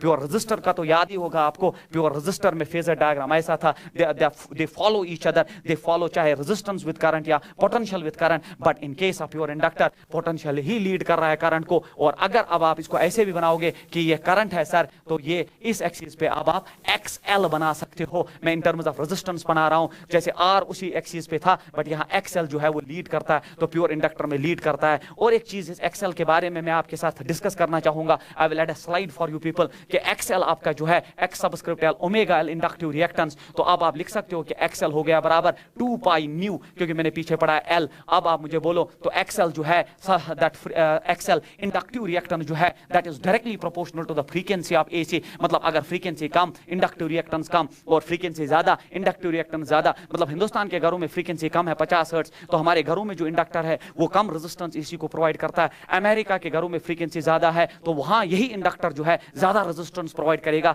ये लॉजिकल और कंसेप्चुअल ऑब्जेक्टिव बना। और फिर फॉर DC, अगर आप DC करंट इंडक्टर से पास करोगे, डायरेक्ट करंट जो आप करंट इलेक्ट्रिसिटी में पढ़ चुके हो और फिनिशिंग टच भी आपने उसका दे दिया है हारिस सर के साथ, तो DC के लिए क्या है, DC के लिए आपका फ्रीक्वेंसी जो है वो 0 होता है। जब फ्रीक्वेंसी ही 0 होता है तो XL 0 हो गया। तो XL 0 मतलब DC के लिए इंडक्टर, जब आप इंडक्टर को DC कनेक्ट करते हो DC सोर्स, तो ये कोई रेजिस्टेंस ऑफर नहीं करता है। It acts as XL is 0 means कोई रेजिस्टेंस ही ऑफर नहीं होती है, इंडक्टिव रिएक्टेंस ही खत्म हो जाती है, तो it acts as short circuit. तो कोई रेजिस्टेंस मतलब नहीं, कोई रेजिस्टेंस ऑफर नहीं होना मतलब हो गया मक्खन की तरह ये बोलता है DC को पास हो जाओ, शॉर्ट सर्किट की तरह बिहेव करता है। और AC में डायरेक्टली प्रोपोर्शनल फ्रीक्वेंसी ज्यादा XL ज्यादा, फ्रीक्वेंसी कम XL कम। वही मैंने बोला एक ही इंडक्टर हिंदुस्तान में जो है कम रेजिस्टेंस ऑफर करेगा और अमेरिका में ज्यादा रेजिस्टेंस ऑफर करेगा। तो ये हो गया आपका AC थ्रू प्योर इंडक्टर। उसके बाद लास्ट है AC थ्रू प्योर कैपेसिटर। अगर आप देखोगे बच्चे, ये पूरा का पूरा जो है मैं आपके साथ पूरा कंसेप्ट ही डिस्कस कर रहा हूं। अगर आपके पास एक कैपेसिटर है जिसकी कैपेसिटेंस C है और आपने इसको AC के साथ कनेक्ट किया है, तो ये हो गया AC through pure capacitor. Now तो प्योर कैपेसिटर में भी हम क्या करते हैं, हम यहाँ EMF ही देते हैं E naught sine omega T, इसी में हमारी भलाई है। तो EMF का इक्वेशन जो है that is E naught sine of omega t. Equation first हमारे पास आ चुका है और हम जानते हैं कि कैपेसिटर पे कुछ चार्ज डेवलप होगा आफ्टर सम टाइम, क्यों होता है बराबर C into E, C into V होता है, तो V के बदले अब E है, तो जो चार्ज कैपेसिटर के प्लेट्स के बीच में डेवलप होगा दैट इज CE आपका जो है that's E naught sine of omega t. तो ये चार्ज आ गया, तो जब चार्ज आ चुका है हम सब जानते हैं करंट होता है dQ/dt। तो ये होता है स्मार्ट वर्क बच्चे। अदरवाइज इंटीग्रेशन 2-3 पेज पे आपके रेफरेंसेस पे है, बट अगर आप जानते हो कहां क्या लिखना है, कहां करंट लिखना है, कहां EMF लिखना है, उससे आपका जो है कैलकुलेशन बच जाता है। अब आप आराम से कर सकते हैं। It is d/dt of Q, और Q जो है आपका वो यहां पे देख लीजिए आप, ये हो गया CE not, it is sine omega t. अब आप देख लीजिए कांस्टेंट चीजें बाहर, तो CE नॉट जो है वो बाहर आएगा, डिफरेंशिएशन ऑफ साइन थीटा जो है वो cos of omega t into internal differentiation of omega T is omega. तो I हो गया बराबर, ये हो गया बराबर E naught, it is omega C and then it is cos of omega t. अब मैं थोड़ा सा इसको मॉडिफाई करने जा रहा हूं क्योंकि उसमें हमारी भलाई है। आई इज इक्वल, मैं लिखूं E naught divide by 1 by omega C, reason भी समझा दूंगा और इससे हमें मिला क्या, उसका फायदा क्या है। मुझे बोलो अगर लेफ्ट हैंड साइड से करंट है तो करंट हमेशा होता है पोटेंशियल डिवाइड बाय रेजिस्टेंस, तो इसलिए मैंने इसको नीचे खींचा। अब मैं सीधे ओमेगा सी को नीचे नहीं खींच सकता था, 1 by omega C, so that 1 by omega C वापस मल्टीप्लाई होगी, इक्वेशन पे कोई फर्क नहीं पड़ा, बट करंट हो गया पोटेंशियल डिवाइड बाय रेजिस्टेंस। तो मैं लिख सकता हूं I is equal E naught divided by, इसको एक्स सी अब आप कहेंगे, then it is cos of omega t, क्योंकि करंट हमेशा होता है पोटेंशियल डिवाइड बाय रेजिस्टेंस। तो हमें यहां का भी रेजिस्टेंस अब मिल चुका है, हमें यहां का भी रेजिस्टेंस मिल चुका है जिसको हम XC कहेंगे, और XC को हम कैपेसिटिव रिएक्टेंस कहते हैं। तो remember that we have another resistance that is capacitive reactance, it is the resistance offered by a capacitor to AC and it's unit will be same, that is omega, और इसका value जो है XC का value जो है ये 1 by omega C है,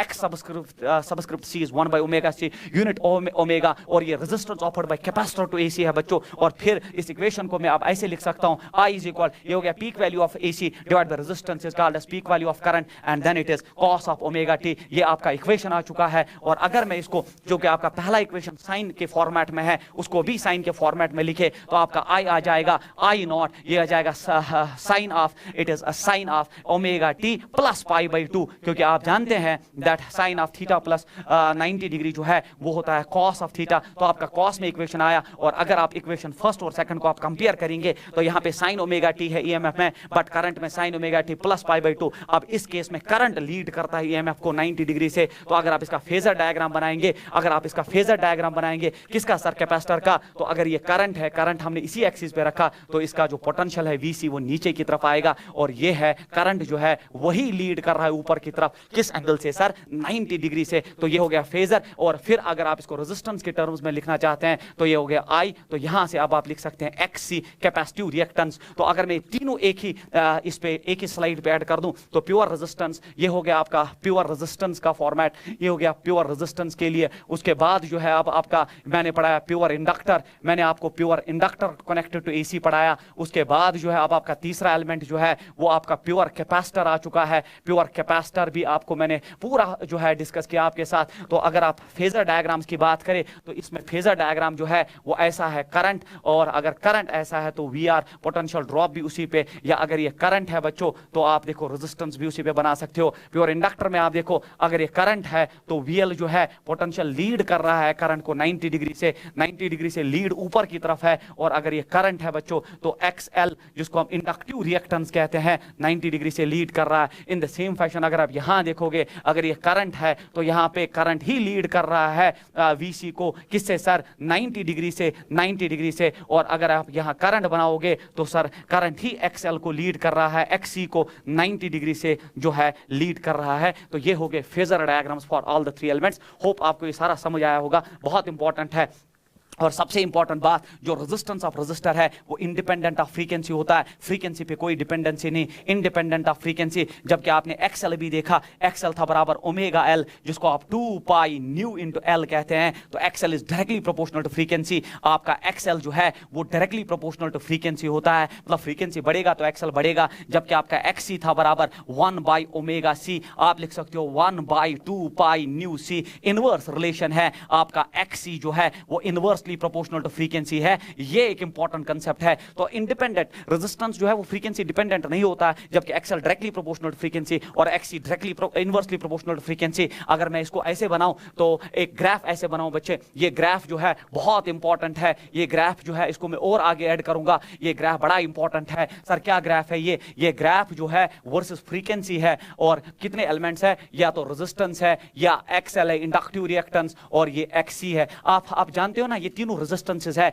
ये तीनों रेजिस्टेंसेस है, बट ये रेजिस्टेंस रेजिस्टर की है, ये रेजिस्टेंस इंडक्टर की है, और ये रेजिस्टेंस कैपेसिटेंस की है। और आप जानते हो कि अगर आप रेजिस्टेंस की बात करो तो that is independent of this. तो ये R वाली लाइन होगी इंडिपेंडेंट ऑफ फ्रीक्वेंसी। आप फ्रीक्वेंसी कितना भी चेंज करो इस रेजिस्टेंस पे कोई नहीं फर्क पड़ेगा। XL directly proportional to frequency. Direct proportionality ये होता है, डायरेक्ट प्रोपोर्शनलिटी ये होता है कि जैसे जैसे फ्रीक्वेंसी बढ़ेगा वैसे वैसे XL भी बढ़ेगा। अमेरिका के होम उसमें ज्यादा होगा। और फिर तीसरा जो है, फिर तीसरा अगर आप देखोगे मेरे बच्चों, तीसरा अगर आप देखोगे XC तो इनवर्सली प्रोपोर्शनल फ्रीक्वेंसी है, इसीलिए इनवर्सली प्रोपोर्शनल मतलब रेक्टेंगुलर हाइपरबोला शेप का ग्राफ आ जाएगा, इसीलिए XC जो है आपका ऐसा चला जाएगा। तो ये हो गया आपका XC, ये हो गया आपका XC। तो R जो है independent of frequency, XL directly proportional to frequency, that's why straight line graph, और XC जो है inversely proportional to frequency, that is why the graph is having a rectangular hyperbola shape. मतलब जैसे जैसे frequency बढ़ा वैसे वैसे XC घटा, R independent of frequency while as XL is directly proportional frequency. तो ये एक इंपॉर्टेंट ग्राफ जो है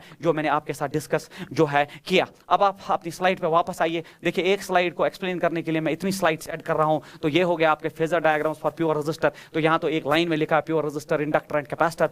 तो ये देख लीजिए प्योर रेजिस्टर में I और VR सेम डायरेक्शन में है, प्योर इंडक्टर में VL लीड करता है 90 डिग्री से, और प्योर कैपेसिटर में करंट लीड करता है कैपेसिटेंस को 90 डिग्री से। तो ये एक छोटा सा डायग्राम, इस पे मैंने तकरीबन अगर आप देखोगे कितने स्लाइड्स ऐड कर दिए, तो इसमें 1 2 3 4 5 6 स्लाइड्स मैंने ऑलमोस्ट इसमें ऐड किए। अब आप देख लीजिए ये हो गया एक क्वालिटी क्वेश्चन जिससे आपका कंसेप्ट और तगड़ा हो जाएगा। Find the equation of EMF and current. हमें ये इंडक्टर दिया है, ये प्योर इंडक्टर है, AC के साथ कनेक्टेड है, सप्लाई मेंशनड है। तो ये कौन सा वैल्यू आप लेंगे? RMS वैल्यू लेंगे 220 वोल्ट 50 हर्ट्ज, L है 3/100 पाई हेनरी। हमें क्या करना है? हमें equation of EMF and current निकालना है। तो सोल्यूशन में जब हम आएंगे तो पहले आप जो है अगर EMF की इक्वेशन चाहिए, EMF का इक्वेशन एंड करंट का इक्वेशन चाहिए, तो EMF का इक्वेशन होता है E naught sine omega t। यही तो होता है इक्वेशन फॉर दैट EMF। तो हमें पीक वैल्यू का इंतजाम होना चाहिए कहीं से, और इस ओमेगा का वैल्यू कहीं से पता चलना चाहिए। ओमेगा तो आराम से मिलेगा, ओमेगा होता है बराबर 2 पाई न्यू, ओमेगा होता है 2 पाई न्यू, क्योंकि 50 हर्ट्ज फ्रीक्वेंसी, ओमेगा कैलकुलेट करने की जरूरत नहीं। बट आपके लिए मैं करता हूं 100 से मल्टीप्लाई करता हूं, तो ओमेगा हो गया बराबर 100 पाई रेडियन पर सेकंड। तो हमारे पास ओमेगा आ चुका है। अब ये E नॉट कहां से आएगा? उसके लिए जो है हमें थोड़ा सा और काम करना पड़ेगा। पहली फुर्सत में देखिए आपके पास L है, तो आप इसकी रेजिस्टेंस निकालो। ये तो कोएफिशिएंट ऑफ सेल्फ इंडक्शन है, आप इस इंडक्टर का रेजिस्टेंस निकालो। तो इंडक्टर का रेजिस्टेंस XL होता है बराबर ओमेगा L। ये है इंपॉर्टेंट चीज बच्चे जो इस न्यूमेरिकल में आप सीखो। तो पहली फुर्सत में XL निकालने की जरूरत पड़ेगी, और ओमेगा हम निकाल चुके हैं, ये हो गया 100 पाई, और L भी हमें दिया गया है, इट इज 3/100 पाई, और 100 पाई कैंसल आउट होके XL आ चुका है 3 ओम। सर आपने सीधे ओम लिखा? Yes, this is the resistance offered by this inductor जिसका L इतना है, 3 ओम का रेजिस्टेंस ऑफर करेगा। जैसे मेरे पास जो है रेजिस्टेंस आ चुका है, XL आ चुका है, XL आ चुका है, तो XL आने के साथ साथ मैं इसमें से करंट डेवलप कर सकता हूं, क्योंकि करंट के लिए EMF बाय रेजिस्टेंस। तो पहली फुर्सत में हमने इस L के डाटा से XL कैलकुलेट करके रखा। अब जो 220 वोल्ट का सप्लाई दिया है, ये ERMS दिया है, तो ERMS दिया है 220 वोल्ट का, क्योंकि इस पे मेंशनड नहीं है कौन सा वैल्यू है, RMS लेना पड़ेगा। बट RMS होता है E naught by √2 is equal to 20। तो मुझे बोलो आपका पीक वैल्यू भी आ चुका है यहां से, और आपका पीक वैल्यू हो गया 220 √2। तो अब आपका जो है इक्वेशन डेवलप हो चुका है। E इज इक्वल, तो पीक वैल्यू अब आपके पास है 220 √2, इसको 311 भी लिखा जा सकता है। साइन ऑफ ओमेगा हमारे पास आ चुका है 100 पाई t। तो ये हो गया आपका equation of EMF। Equation of EMF आ चुका है। सर करंट भी पूछ लिया उसने, तो कौन सी बड़ी बात है, करंट का भी इक्वेशन यहां आराम से लिख देंगे। तो करंट तो होता है बराबर EMF डिवाइडेड बाय रेजिस्टेंस। तो अब यहां EMF जो है वो मेरे पास आ चुका है, it is 220 √2 sine of 100 pi t। ये आ चुका है मेरे पास current EMF divided by resistance. अब इसका रेजिस्टेंस जो है वो R से नहीं X सबस्क्रिप्ट L से डिनोट करते हैं, और XL भी आ चुका है मेरे पास, 3 आ गया है, तो 3 से इसको डिवाइड करने पे। बट यहां पे अब एक बहुत इंपॉर्टेंट चीज है जो कंसेप्ट का हिस्सा है। तो सर यहां EMF भी साइन ओमेगा t, यहां करंट भी साइन ओमेगा t, बट ऐसा प्योर इंडक्टर में नहीं होता है। प्योर इंडक्टर में EMF लीड करता है 90 से, या करंट लैग करता है 90 से। इसीलिए जब आप EMF की इक्वेशन वापस देखोगे तो इसको मॉडिफाई करना पड़ेगा। अब EMF का इक्वेशन आप जब लिखोगे, आप लिखोगे लास्ट में 220 √2 साइन ऑफ, आप लिखेंगे यहां पे 100 pi t plus pi by 2। तो कोई पूछेगा अब लास्ट में क्या ऐड कर रहे हो, आप बोलना सर ये तो प्योर इंडक्टर है, और प्योर इंडक्टर में EMF करंट को लीड करता है 90 डिग्री से, इसीलिए लास्ट में यहां पे हमने EMF में पाई बाई 2 ऐड किया, क्योंकि it is pure inductor connected to AC, या इसी में आपको माइनस करना पड़ता है। बट हमने EMF में इसे क्लियर हो हो जाता है जब आप ईएमएफ और करंट की इक्वेशन देखते हो कि ईएमएफ 90 डिग्री से करंट को लीड करता है, क्योंकि यहां पे भी साइन ऑफ 100 पाई टी, यहां पे भी sine of 100 pi t, but यहां प्लस पाई बाई 2 करने का मतलब in case of pure inductor that EMF leads current by 90। जो पीछे मैंने डिस्कस किया वो डिस्कशन किया वो इस न्यूमेरिकल में सारा एक्सप्लेन किया। इस न्यूमेरिकल में मैंने दिखाया कि ईएमएफ की इक्वेशन को कैसे डिजाइन करते हैं, एक्सेल कैसे निकालते हैं, ईआरएमएस वैल्यू देके ई नॉट कैसे निकालते हैं, और फिर करंट कैसे आ जाता है, और फिर लास्ट में एक लॉजिकल पॉइंट इसमें ये है, ये प्योर इंडक्टर कनेक्टिविटी एसी है, ईएमएफ लीड करना चाहिए करंट को 90 से। आपके पास ऑप्शन है, आप इसको पीछे जो है इस जो ये वीडियो है इसको पीछे खींच के फिर से एक बार देख सकते हैं कि मैंने कहाँ ये डिस्कस किया आपके साथ। और फिर ये अभी फेजर्स में अभी थोड़ी देर पहले ही तो सारा पढ़ा दिया, फेजर डायग्राम्स में तो सारा पढ़ा दिया that in case of pure inductor EMF leads current, तो वही मैंने बाय 90 डिग्री वही 90 डिग्री लास्ट में ईएमएफ की इक्वेशन में ऐड कर दिया। तो ये क्वालिटी क्वेश्चन है जिसमें नीट में कैसे पूछेगा, वो आपसे एक्सेल पूछ सकता है अलग 4 मार्क्स का क्वेश्चन, वो आपसे इक्वेशन ऑफ ईएमएफ पूछ सकता है अलग 4 मार्क्स, वो आपसे इक्वेशन ऑफ करंट पूछ सकता है अलग 4 मार्क्स। मैंने 3 क्वेश्चन जो है एक ही स्लाइड में ऐड कर दिए, एक ही क्वेश्चन में ऐड कर दिए। उसके बाद ये है सर्किट कंटेनिंग आरएल सर्किट, इसी तरह वहां पे कैपेसिटर के रिगार्डिंग न्यूमेरिकल आ जाएगा। अब जब आपका इंडक्टर आ चुका है तो कैपेसिटेंस में आपको वो सी देगा तो आप एक्सी निकालोगे, फिर ईएमएफ करंट और वो सारी चीजें अब आपको जो है इतना समझ आया होगा। Current that circuit containing RL, अब आपके आरएल और एलआर सर्किट है और लास्ट में बचा फिर एलसीआर सर्किट। आरएल सर्किट क्या होता है, तो यहां पे देख लीजिए बच्चे, इसको हम एलआर सर्किट भी लिख सकते हैं। तो ये हो गया एल इंडक्टर एंड रेजिस्टेंस, तो अब ये इंप्योर सर्किट हो गया क्योंकि अब दो एलिमेंट साथ में आ गए एसी के साथ कनेक्ट, ये हो गया एल ये हो गया आर, तो इसको हम इंप्योर सर्किट भी कहते हैं क्योंकि अभी तक जो हम डिस्कशन कर रहे थे वो प्योर सर्किट्स के रिगार्डिंग था। अब हमारे सर्किट गंदे होने स्टार्ट हो गए जिनको हम इंप्योर सर्किट्स कहते हैं। अब इन इंप्योर सर्किट्स के बारे में अगर आप एलआरसी गए ना तो आरसी मुझे एक्सप्लेन करने की जरूरत नहीं पड़नी चाहिए, और वही उसी से हमारा टाइम सेव होगा, तब जाके हम न्यूमेरिकल्स और इस वीडियो को शॉर्ट कर सकते हैं, अदरवाइज लेंथी प्रोसेस चला जाएगा। इसलिए पूरा फोकस आप एलआर पे रखेंगे, वही आरसी पे भी चला जाएगा, वही फिर एलसीआर पे भी चला जाएगा, और ये जो है एक ग्रुप है जिसका मैं बुनियाद जो है इसी सर्किट में मैं रखूंगा। सबसे पहले जो है इन इक्वेशंस को याद नहीं किया जाता। एक्सेल तो सबको पता है, इट्स ओमेगा एल, अभी थोड़ी देर पहले पढ़ा चुका हूं। मतलब ये जो एल दिया है इसको हम इमीडिएटली रेजिस्टेंस से जो है चेंज करना चाहते हैं, क्योंकि ये रेजिस्टर की रेजिस्टेंस है और ये इंडक्टर की इंडक्टेंस है, बट इसकी रेजिस्टेंस एक्सएल है वो ओमेगा एल के बराबर है, जिसका यूनिट ओम है, इसका यूनिट ओम है, इसका ख्याल रखेंगे यूनिट्स एंड डायमेंशंस में। अब बच्चे इसका phasor diagram, sir pure inductor आपने एसी के साथ कनेक्ट किया फेजर बनाया, प्योर कैपेसिटर आपने एसी के साथ कनेक्ट किया फेजर बनाया, प्योर रेजिस्टर आपने एसी के साथ कनेक्ट किया फेजर बनाया, सर इसका भी फेजर बनाइए। तो इसका फेजर बनाने का तरीका बच्चों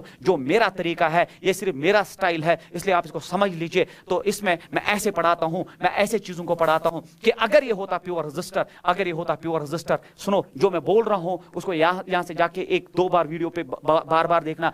अगर ये होता प्योर रेजिस्टर तो फेजर होता आई यहां से और वी आर यहां से, तो ये होता प्योर रेजिस्टर का फेजर, क्योंकि दे follow each other, current and potential follow each other. फिर फेजर उसको छोड़ दो। अगर ये होता प्योर इंडक्टर सिर्फ, तो इंडक्टर में पोटेंशियल लीड करता करंट, करंट तो इसी लाइन पे है। प्योर इंडक्टर में मेरे बच्चों, प्योर इंडक्टर में पोटेंशियल जो VL है, पोटेंशियल जो है VL V सबस्क्रिप्ट L जो है वो करंट को लीड करता है 90 डिग्री से। बट न ये प्योर रेजिस्टर है न ये प्योर इंडक्टर है, ये एक इम्प्योर सर्किट है जिसको LR सर्किट कहते हैं। बट खसलत जो है वो L की खसलत इस सर्किट में आ चुकी है, और L की खसलत ये है जब भी सर्किट में आता है उसमें EMF लीड करता है। अगर प्योर हो तो EMF करंट से 90 डिग्री लीड करता है, यही इंपॉर्टेंट है। अगर प्योर हो तो इंडक्टर की, फिर से एक बार बोल रहा हूं, इंडक्टर की ये खसलत सर्किट में होती है कि ईएमएफ को करंट से लीड करवा देता है। अगर ये प्योर इंडक्टर है तो करंट से 90 डिग्री लीड करता है, करंट से 90 डिग्री लीड करता है। बट ये इंप्योर एलआर सर्किट है, अभी भी ईएमएफ ही लीड करेगा, नॉट बाय 90, लेस बाय 90। वही इंपॉर्टेंट है मेरे बच्चों, वही इंपॉर्टेंट है। इसमें देख लीजिए ईएमएफ ही लीड करेगा, ईएमएफ ही लीड करेगा, नॉट बाय 90, लेस देन 90, यहीं की तरफ आना चाहिए। तो यहां पे कुछ एंगल डेवलप हो जाएगा थीटा, यहां पे कुछ एंगल, क्योंकि प्योर केस में ये करंट को 90 डिग्री से लीड करता, बट एक एलआर सर्किट है, एक गंदा इंप्योर सर्किट है, ईएमएफ ही लीड करेगा क्योंकि इसकी खसलत इसमें है,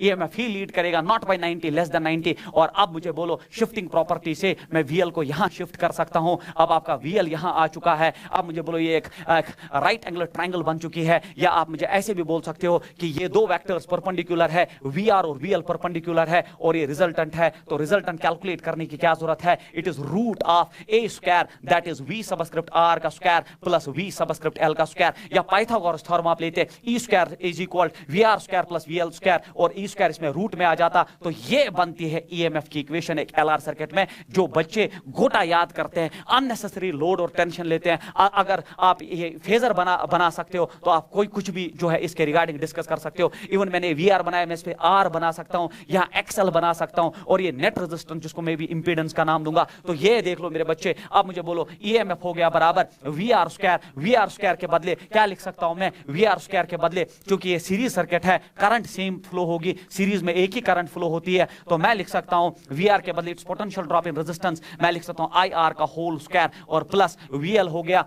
पोटेंशियल अक्रॉस इंडक्टर, तो मैं लिख सकता हूं आई करंट तो सेम है बट एक्स सबस्क्रिप्ट एल का स्क्वायर, क्योंकि रेजिस्टेंस ऑफर्ड बाय इंडक्टर जो होता है वो होता है एक्स एल का स्क्वायर। देखो आई स्क्वायर यहां कॉमन है, बाहर आएगा रूट से कट के, ये हो जाएगा E is equal I Z, I multiplied by Z. ये है इंपॉर्टेंट बच्चे, इसमें ईएमएफ हो गया बराबर जो करंट बाहर आया और बाकी जो सारा बचा वो जेड है, इस जेड को इंपीडेंस ऑफ सर्किट कहते हैं, और impedance of an LR circuit हो गया बराबर क्या, अंदर बचा है R square plus XL square. क्या याद करने की जरूरत है बच्चे, एक सेकंड में आप डेवलप कर सकते हो दैट व्हाट इज इंपीडेंस, इसका यूनिट भी ओम होता है, तो और एक यूनिट मिल चुका है आपको, इंपीडेंस का भी यूनिट ओम होता है, it is the net resistance offered by an LR circuit to AC. तो नेट रेजिस्टेंस कितनी है, it is R square plus XL square, वही मैंने लिखा है that Z is equal to root of R square plus XL square. अब जो घोटा याद करना चाहता है वो एग्जाम के प्रेशर में भूल जाता है और फिर बोलता है कि फिजिक्स टफ है, अदरवाइज अगर आप लॉजिक से जाना चाहोगे तो ये चीजें आसान है। और फिर मुझे बोलो, अगर आप यहाँ पे बच्चे, अगर आप यहाँ पे देखोगे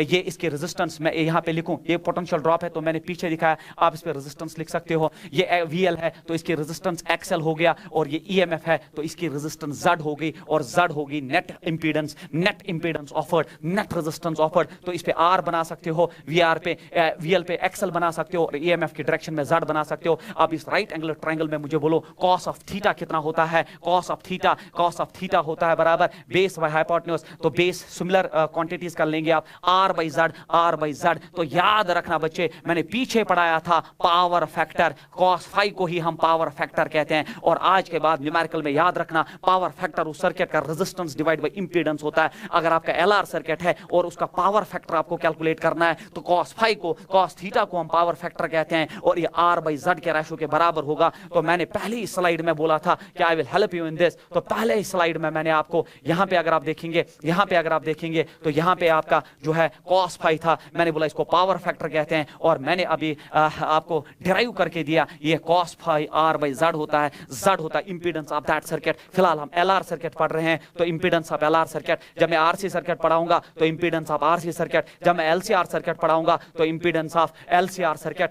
एंड सो ऑन। इस चीज का आप ख्याल रखेंगे। तो हमारे पास पावर फैक्टर भी आ चुका है, cos phi is equal R by Z. मुझे नहीं लगता कोई इक्वेशन ऐसी है जो आपको याद करने की जरूरत है। तो सर्किट कंटेनिंग एलआर सर्किट, फिर आपसे कोई पूछेगा कि सर आपने बोला अगर ये प्योर इंडक्टिव सर्किट होता तो वीएल जो है करंट को लीड करता है 90 डिग्री से, सर यहाँ पे भी तो लीड कर रहा है किसी एंगल से, किस एंगल से, तो मैं वो निकालने की कोशिश करूंगा। इस राइट एंगुलर ट्रायंगल में मुझे बोलो tan ऑफ थीटा किसके बराबर है, tan ऑफ थीटा हो गया परपेंडिकुलर बाय बेस, परपेंडिकुलर आपका देख लीजिए ये हो गया वीएल बाई वीआर, या फिर वीएल बाई वीआर, मैं लिखूं आपके लिए VL by VR, subscript R है, या मैं लिख सकता हूं tan theta is equal VL तो आई एक्सएल के बराबर है, और वीआर है आई डिवाइडेड बाय आर, क्योंकि करंट इज सेम, तो वीएल हो गया पोटेंशियल अक्रॉस इंडक्टर, तो वो तो हो गया बराबर आई एक्सएल, और इसमें पोटेंशियल ड्रॉप हो गया आई इंटू आर, तो आई जो है वो कैंसिल आउट होके तो थीटा हो गया बराबर tan inverse XL by R, या आप लिख सकते हो theta is equal tan inverse XL, तो ओमेगा इंटू एल होता है डिवाइड बाय आर,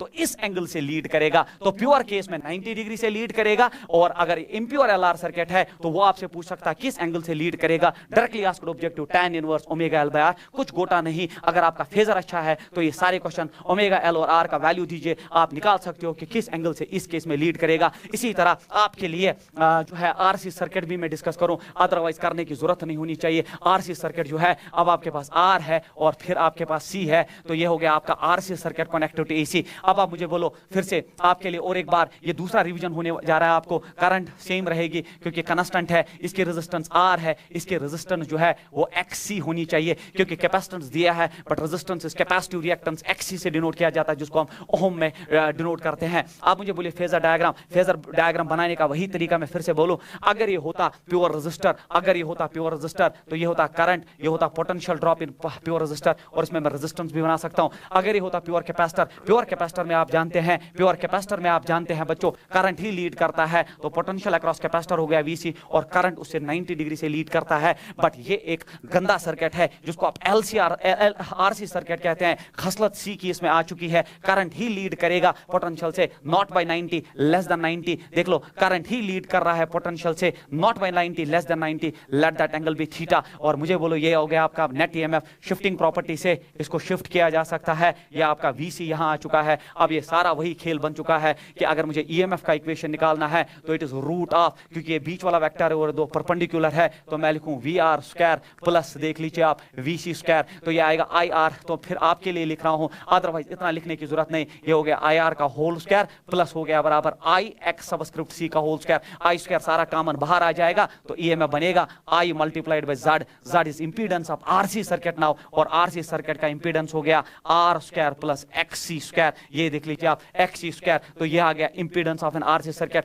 फिर से वही कहानी, सर R बाय Z, तो फिर किस एंगल से करंट लीड करेगा, तो tan ऑफ थीटा। अब आप देख लीजिए, tan of theta is perpendicular by base, it is VC by VR, तो VC हो गया IX subscript C, I then R, I cancel out होके थीटा हो गया बराबर tan inverse X subscript C divide by R, या theta हो गया बराबर tan इनवर्स 1 बाय XC होता है बराबर ओमेगा CR। तो इस एंगल से आप करंट लीड करेगा। डायरेक्टली आस्क्ड ऑब्जेक्टिव्स है ये, और बच्चे इसको याद करके जाते हैं, तो you should be good in phasors. आप कुछ भी कर सकते हो। और फिर वही के पावर फैक्टर cos फाई हो गया दैट R बाय Z, इसमें भी वही वैल्यू आ जाएगा। तो ये आपका जो है, ये हो गया सर्किट कंटेनिंग जो है आपका RC सर्किट। RC जो है, RC भी मैंने अब खत्म कर दिया है, जिसमें वही दैट XC होता है 1 by omega C, inversely proportional frequency. Impedance हो गया root of R square plus XC square, और cos फाई हो गया R बाय Z। ये सारी चीजें मैं आपके साथ डिस्कस कर चुका हूं। और फिर अब जो है इस पे क्वेश्चंस है, ये इंपॉर्टेंट क्वेश्चंस है बच्चे। फाइंड द सप्लाई वोल्टेज, कोई ऑप्शन नहीं, मैं पूरा सिखाना चाहता हूं आपको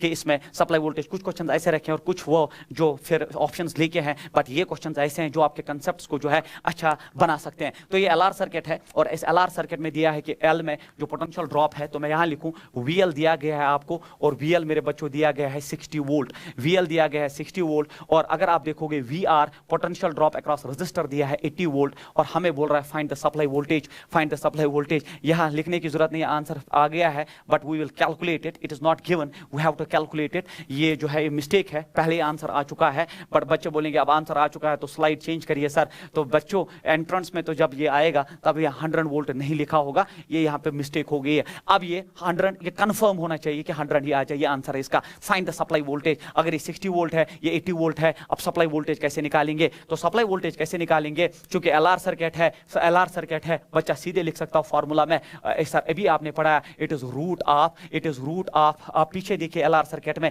अभी थोड़ी देर पहले मैंने पढ़ाया LR सर्किट में बच्चे, LR सर्किट में आपका सप्लाई वोल्टेज जो है देख लो, E is equal root of VR square plus VL square. तो सर आ गया आंसर, और आगे बढ़ जाइए, तो ये आ गया sir, it is VR square plus sir VL square, तो सब कुछ तो दिया है sir. E is equal to VR square हो गया सर 80 स्क्वायर, प्लस हो गया VL स्क्वायर हो गया सर 60 स्क्वायर, तो ये हो गया 6400 प्लस हो गया ये 3600, ये हो गया सर 10,000, और 10,000 का रूट हो गया 100। खेल खत्म सर, हमें फॉर्मूला से आंसर आ चुका है, कुछ करने की जरूरत नहीं, सच में कुछ करने की जरूरत नहीं, ये आंसर है। बट मेरा अपना स्टाइल है इस क्वेश्चन को करने का, और मुझे पता है वो आपको अच्छा लगेगा। अगर आप फॉर्मूला भी भूल जाएंगे तो this is method number 2, this is method number 2 to solve the same numerical. वो क्या है? वो है फेजर कैसे बनाओगे सर? देख लो, फिर से वही LR सर्किट है, अगर ये प्योर रेजिस्टर होता, प्योर रेजिस्टिव सर्किट, तो ये I होता और ये VR होता, और अगर ये होता प्योर इंडक्टिव, अगर ये प्योर इंडक्टिव होता बच्चे, तो VL जो है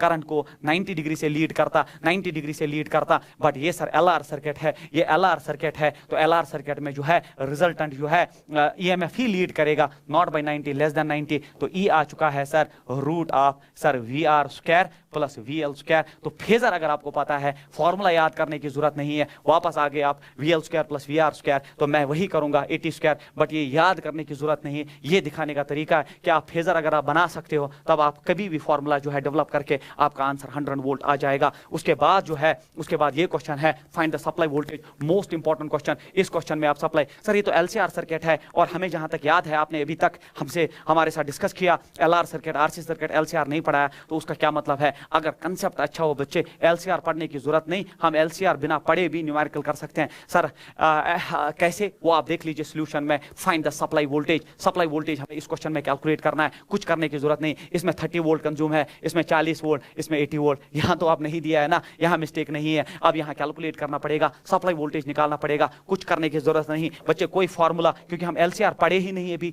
तो LCR का फॉर्मूला कहां पता है, बट मैं न्यूमेरिकल करके दूंगा और आप सब खुश हो जाएंगे। कैसे, देख लीजिए आप। अगर ये होता प्योर रेजिस्टिव तो ये होता करंट, ये होता पोटेंशियल ड्रॉप अक्रॉस रेजिस्टेंस, और पोटेंशियल ड्रॉप अक्रॉस रेजिस्टेंस जो है, अब मैं VR के बदले 30 वोल्ट डायरेक्टली लिखूंगा, तो ये हो गया प्योर रेजिस्टिव। अगर ये होता सर प्योर इंडक्टिव, तो प्योर इंडक्टिव में सर VL ही लीड करता है, और VL किससे लीड कर रहा है? 40 वोल्ट से, तो मैं प्योर केसेस बना रहा हूं। और अगर ये होता सर प्योर इंडक्टिव कैपेसिटिव, तो करंट लीड करता,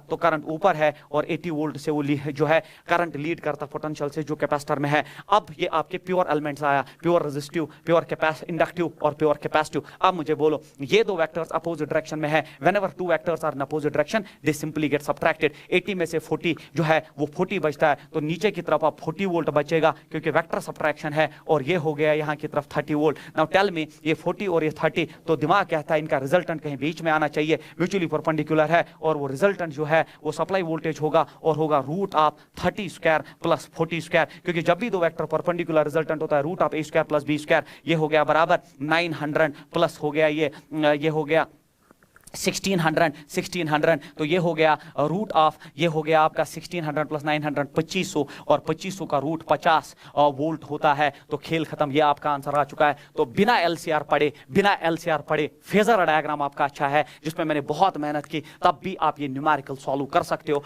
एक बार इसको फिर से रिवाइंड करके देख लेना, आपको बहुत अच्छा लगेगा। उसके बाद ये क्वेश्चन है find the impedance of circuit. ये 3 क्वेश्चन है बच्चे, और नीट में आपको एक क्वेश्चन मिलेगा 4 मार्क्स का। मैंने 3 4 क्वेश्चन एक में रख दिए। Find the impedance of circuit, find the current in the circuit, find the voltage across the. इससे बाहर कहां जाएगा? इतना ही तो वो पूछ सकता है जितना मैं इसमें पढ़ा रहा हूं। तो कैसे सर कैसे ये करना है क्वेश्चन? तो हमें निकालना find the impedance of the circuit. पहली फुर्सत में अगर आप सॉल्यूशन में इस क्वेश्चन को देखोगे तो R जो है मेरे बच्चे, R जो है वो 3 ओम है, 3 ओम है। L दिया है, हमें XL की जरूरत पड़ेगी। XL होता है बराबर ओमेगा L। ओमेगा के लिए फ्रीक्वेंसी 50 है, तो मैं लिख सकता हूं 100 पाई सीधे, ओमेगा इज 100 पाई। L मुझे दिया गया है बच्चों, इट इज 2/100 पाई, और 100 पाई, तो ये 2 ओम के रेजिस्टेंस। तो XC निकालना है मुझे। देख लीजिए, इसमें आप सब सीख रहे हो। XC अलग क्वेश्चन है, XC जो है तो वो होता है 1/ओमेगा C। अब ये हो गया 1/ओमेगा के बदले में 100 पाई। C जो है वो प्रोवाइडेड है 1/600 पाई,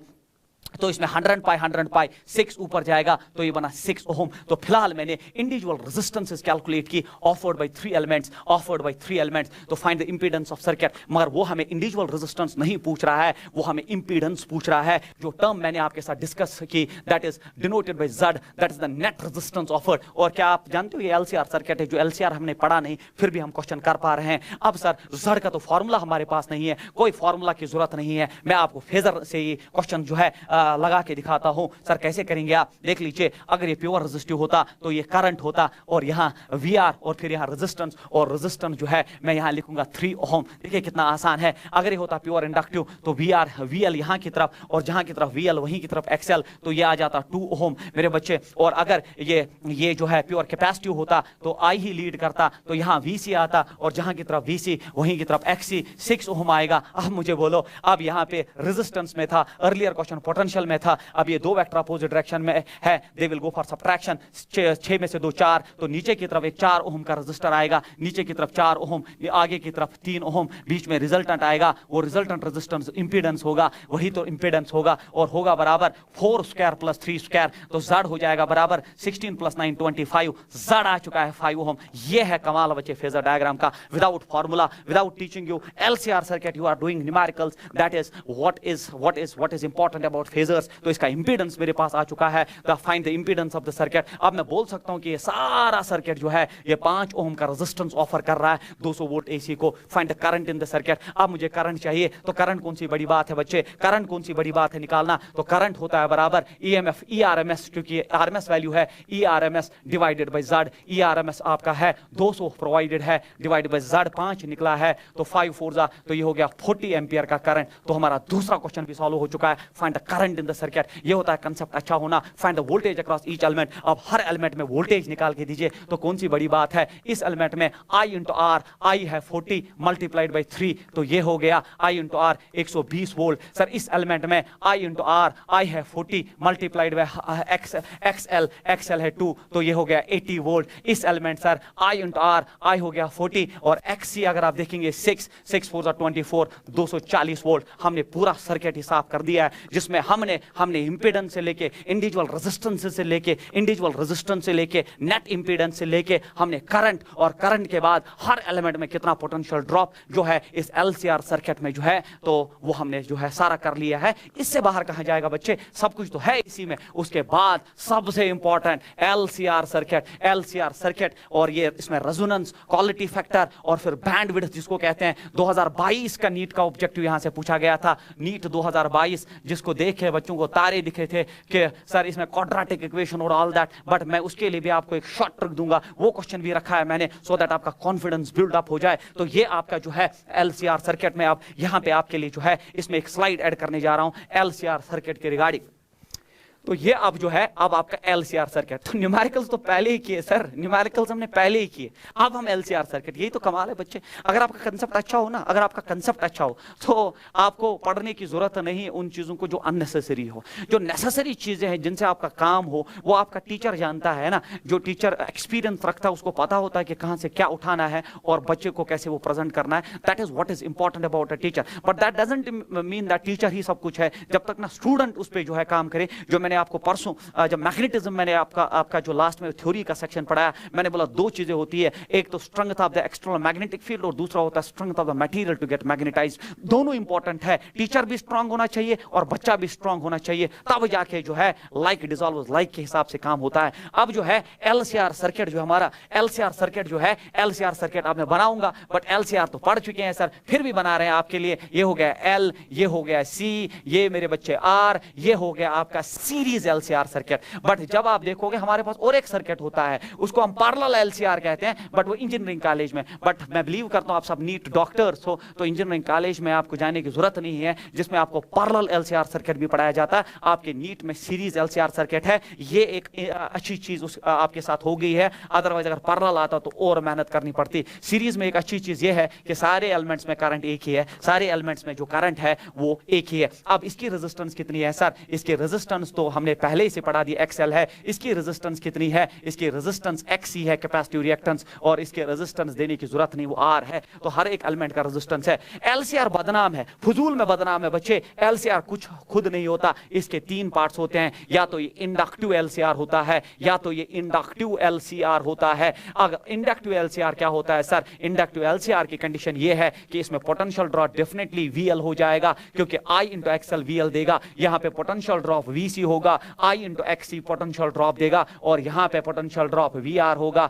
आई इंटू आर वीआर देगा। अगर इंडक्टिव एलसीआर है तो हमने देखा है उसमें पोटेंशियल ड्रॉप वीएल वीसी से ज्यादा है। आर को गोली मारो, अगर वीएल वीसी से ज्यादा है, अगर पोटेंशियल ड्रॉप इंडक्टर में कैपेसिटेंस से ज्यादा है, ऐसे सर्किट को इंडक्टिव एलसीआर कहते हैं। क्योंकि ये होता आई इंटू एक्सएल, तो ये ग्रेटर देन आई एक्सी से होना चाहिए, आई कैंसिल होके एक्सएल जो है XC से ज्यादा, तो ये होता है inductive LCR. So this becomes the condition for a circuit to be an inductive LCR. या तो ये पोटेंशियल ड्रॉप ज्यादा होना चाहिए, या तो इसकी वो तो सीधी सी बात है, करंट सेम है, तो एक्सएल अगर XC से ज्यादा या VL से ज्यादा, इसको इंडक्टिव एलसीआर सर्किट कहते हैं। दूसरा होता है बच्चों capacitive LCR circuit. Capacitive LCR circuit, तो अब आप जो है इतने काबिल हो कि आप बोल सकते हो sir VC is greater than VL, तो है तो इसमें खसलत जो है पूरे सर्किट में कैपेसिटिव वाली आएगी, उसके लिए VC ग्रेटर देन VL आ जाएगा, और फिर XC फर्दर जो है XL से ज्यादा आ जाएगा। तो ये दूसरा टाइप हो गया एलसीआर का। तो ये इंडक्टिव की तरह बिहेव करेगा एलसीआर, ये कैपेसिटिव की तरह बिहेव करेगा एलसीआर। और तीसरा कंडीशन इसका होता है जिसको हम रेजोनेंस कहते हैं, जिसको हम रेजोनेंस कहते हैं। ये तीसरा टाइप होता है एलसीआर का। और इस वक्त जो है वीएल वीसी के बराबर होता है और फिर आई एक्सएल जो है आई एक्ससी के बराबर होता है। आई कट जाएगा, एक्सएल एक्ससी के बराबर हो जाएगा। तो ये तीसरा कंडीशन होता है और इसी को हम रेजोनेंस कहते हैं। तो VL greater than VC, XL greater than XC inductive LCR, VC greater than VL, XL XC greater than XL capacitive LCR. But ऐसा भी तो हो सकता है कि वीएल वीसी के बराबर है और उस वक्त एक्सएल एक्ससी के बराबर होगा। इस कंडीशन को हम रेजोनेंस कहते हैं। तो उस वक्त इंडक्टिव रिएक्टेंस कैपेसिटिव रिएक्टेंस के बराबर जब भी सर्किट में देखोगे या वीएल वीसी के बराबर देखोगे तो समझ लेना सर्किट रेजोनेंस में है। और एक्सएल हम पढ़ा चुके हैं ओमेगा इंटू एल, एक्ससी हम पढ़ा चुके हैं 1 by omega C. Omega cross करो तो omega square is equal to 1 by L C और टेकिंग रूट तो ओमेगा हो जाएगा 1 by root of L C जो है। इस ओमेगा को हम रेजोनेंट एंगुलर फ्रीक्वेंसी कहते हैं। और ओमेगा आप जानते हैं 2 पाई न्यू होता है, 2 पाई न्यू। अब ये न्यू कोई आम न्यू नहीं है, ये रेजोनेंस फ्रीक्वेंसी है। It is 1 by root of L C. Directly asked objective तो रेजोनेंस फ्रीक्वेंसी होती है 1 by 2 pi root of L C. खेल खत्म, आपके पास रेजोनेंट फ्रीक्वेंसी भी आ चुका है। तो ये है एलसीआर सर्किट जिसपे न्यूमेरिकल तो पहले ही किए, बट इसके 3 टाइप्स, इंडक्टिव कब होगा, कैपेसिटिव कब होगा और रेजोनेंस कब होगा, ये आपको जो है समझ आना चाहिए। इंडक्टिव के वक्त जब आप इसका फेजर बनाओगे तो बनाना आना चाहिए आपको बनाना। मैं आपके लिए हेल्प करता हूं, अदरवाइज बच्चे इतना टाइम नहीं है कि इस स्टेज पे ये सारी चीजें ऑलमोस्ट तो सारा मैंने पढ़ा दिया। इंडक्टिव एलसीआर मैं तो आपको पूरा चैप्टर ही पढ़ा रहा हूं, जितना जो है जरूरी नहीं है इतना बच्चे, क्योंकि जो है हमारा जो काम है, हमारा काम है थोड़ा सा आपको जो है इसमें लास्ट स्टेज में हेल्प करना। बट मैं पूरा चैप्टर ही पढ़ा रहा हूं कि अगर आपके पास इंडक्टिव एलसीआर है मेरे बच्चे, अगर आपके पास इंडक्टिव एलसीआर सर्किट है तो इसका फेजर हम जल्दी जल्दी बनाएंगे मेरे तरीके से। जो मेरा तरीका है, मेरा तरीका ये है, अगर ये प्योर इंडक्टिव होता सर तो प्योर रेजिस्टिव होता तो आई, ये होता सर वी आर। अगर ये होता प्योर इंडक्टिव तो सर आप प्योर इंडक्टिव में जो है पोटेंशियल लीड करता है करंट से 90। अगर ये होता sir pure capacitive, pure capacitive में करंट लीड करता है पोटेंशियल से दैट 90। बट ये इंडक्टिव एलसीआर है तो वीएल वीसी से ज्यादा है, इसीलिए मैंने इसको बढ़ाया क्योंकि हम जानते हैं the condition is VL greater than VC. VL जब वीसी से ज्यादा है, वीएल जब वीसी से ज्यादा है दिस वेक्टर, तो अगर ये 10 है ये 7 है, 10 माइनस 7 होता है 3, तो ऊपर की तरफ आएगा तो ये वेक्टर आएगा वीएल माइनस वीसी। आप मुझे बोलो अब ये और ये आपके पास बचा है क्योंकि ये आपने आप सॉल्व कर दिया है। अब ये वीएल माइनस वीसी तो ऊपर की तरफ ही है और ईएमएफ ही लीड कर रहा है करंट को, इसीलिए इंडक्टिव कहते हैं। तो इनका रिजल्टेंट वेक्टर आ जाएगा और वो रिजल्टेंट वेक्टर अब ये आएगा, ये रिजल्टेंट ईएमएफ होगा। शिफ्टिंग प्रॉपर्टी से इसको यहां शिफ्ट करो। अब देखो कितना आसान है, वीएल माइनस वीसी और ये हो गया किस एंगल से आप लीड करेगा, फॉर एग्जांपल थीटा। तो ये हो गया इंडक्टिव एलसीआर का फेजर। तो मुझे बोलो अब आप यहां पे रिजल्टेंट वेक्टर हो गया इन दो वेक्टर का रिजल्टेंट, तो ई हो गया बराबर रूट ऑफ बचे वी आर स्क्वायर। ये है आप वो चीजें जो याद करते हो, मुझे नहीं लगता याद करने की जरूरत है। और ये हो गया आपका वी एल माइनस वी सी का होल स्क्वायर। इतने अब इतना इतना इतना पढ़ाने के बाद भी अगर आपको समझ नहीं आया तो वो बदकिस्मती है बच्चे। और फिर आई आर यहाँ जाएगा, आई एक्सएल आई एक्ससी आई सारा कॉमन स्क्वायर से कट के बाहर आ जाएगा तो इक्वेशन रिड्यूस होगा आई इंटू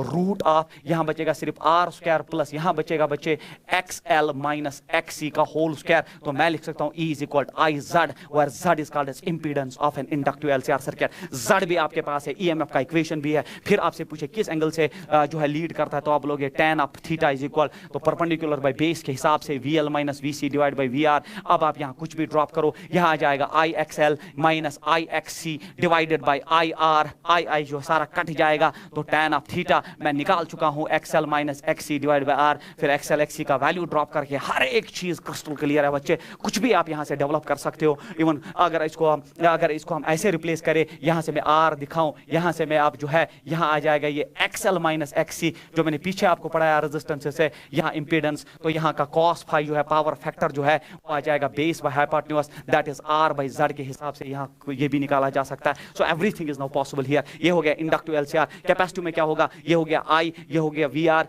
तो ये हो गया वीसी, ये हो गया वीएल। बट कैपेसिटिव में वीसी ग्रेटर देन वीएल होगा तो डायग्राम नीचे की तरफ शिफ्ट होगा और फिर ये सारी चीजें ऐसे ही एज इट इज। तो मैं अगर कैपेसिटिव एलसीआर के ऐसे ही इक्वेशंस लिखूं तो अब आप ये खुद बना सकते हो कि आप वीसी वीएल से ज्यादा बनाना और फिर इक्वेशन ऑफ ईएमएफ जो है, लास्ट इक्वेशन ऑफ ईएमएफ जो है वो आएगा root of V R square plus यहाँ पे अब आ जाएगा VC minus VL. This is the only difference, VC minus VL का स्क्वायर आ जाएगा। इन द सेम फैशन यहाँ आ जाएगा E is equal I root of, यहाँ आ जाएगा बच्चे अंदर आर स्क्वायर और प्लस यहाँ क्या आ जाएगा, अब यहाँ वीसी, यहाँ आ जाएगा एक्सी माइनस एक्सएल का होल स्क्वायर, क्योंकि अब यही पार्ट बड़ा है और ये हो जाएगा E is equal I into Z. ये हो गया आपका कैपेसिटिव एलसीआर। तो कैपेसिटिव एलसीआर, इंडक्टिव एलसीआर, सब कुछ फेजर डायग्राम, सब कुछ क्लियर, हर एक इक्वेशन, कुछ गोटा नहीं जिसको जो लोग जो है डरते हैं इन इक्वेशन से कैसे याद रखेंगे, बट अगर आपको ये तरीका आता है तो आपको इक्वेशन से डरने की जरूरत नहीं बच्चे। उसके बाद जो है आपका रेजोनेंस भी मैंने जो है पढ़ा दिया कि रेजोनेंस के वक्त ऐसा होगा एक्सएल एक्सी के बराबर है। और अगर मैं रेजोनेंस का फेजर बनाऊं, कुछ बच्चों के लिए बच्चे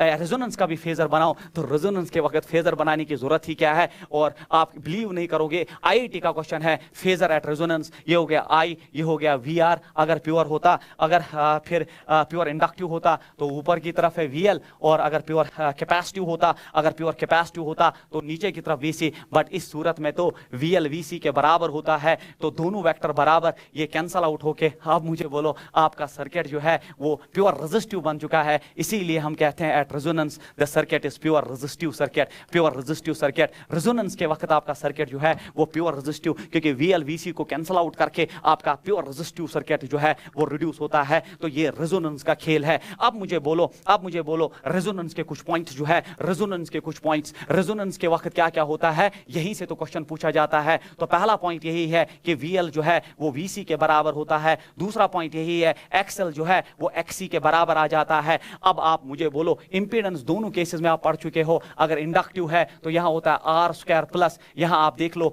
XL square, XL minus XC का होल स्क्वायर होता। और अगर ये मेरे बच्चे कैपेसिटिव LCR होता तो यहां होता आर स्क्वायर प्लस, यहां मेरे बच्चे होता XC माइनस XL का होल स्क्वायर। यही दो वेरिएंट्स तो आपके पास है। बट रेजोनेंस के वक्त मेरे बच्चों XL XC के बराबर होने की वजह से ये और ये जीरो हो जाएगा, ये और ये जीरो हो जाएगा। तो एट रेजोनेंस Z हो जाएगा root of R square. Resonance के वक्त ऐसा होने वाला है, स्क्वायर एंड रूट कट जाएगा, Z हो जाएगा R। And believe me this is the minimum resistance offered. मतलब रेजोनेंस के वक्त रेजिस्टेंस जो है वो मिनिमम हो जाती है सर्किट में, और जब रेजिस्टेंस मिनिमम हो जाती है दिमाग कहता है करंट हमेशा होता है EMF डिवाइडेड बाय इंपीडेंस। क्योंकि ये मिनिमम हो चुका है किसके बराबर, R के बराबर। तो जब ये मिनिमम हो चुका है तो करंट जो है मेरे बच्चे उस वक्त मैक्सिमम हो जाता है। तो रेजोनेंस के वक्त करंट जो है सर्किट में मैक्सिमम चलती है। तो ये रेजोनेंस के कुछ इंपॉर्टेंट पॉइंट्स, VL VC के बराबर, XL XC के बराबर, इसीलिए Z जो है वो R पे रिड्यूस हो जाता है। Minimum resistance offered, and when the resistance in offered is minimum, तो उस वक्त जो आपका जो करंट सर्किट में है वो मैक्सिमम चला जाता है। That current in the circuit becomes maximum.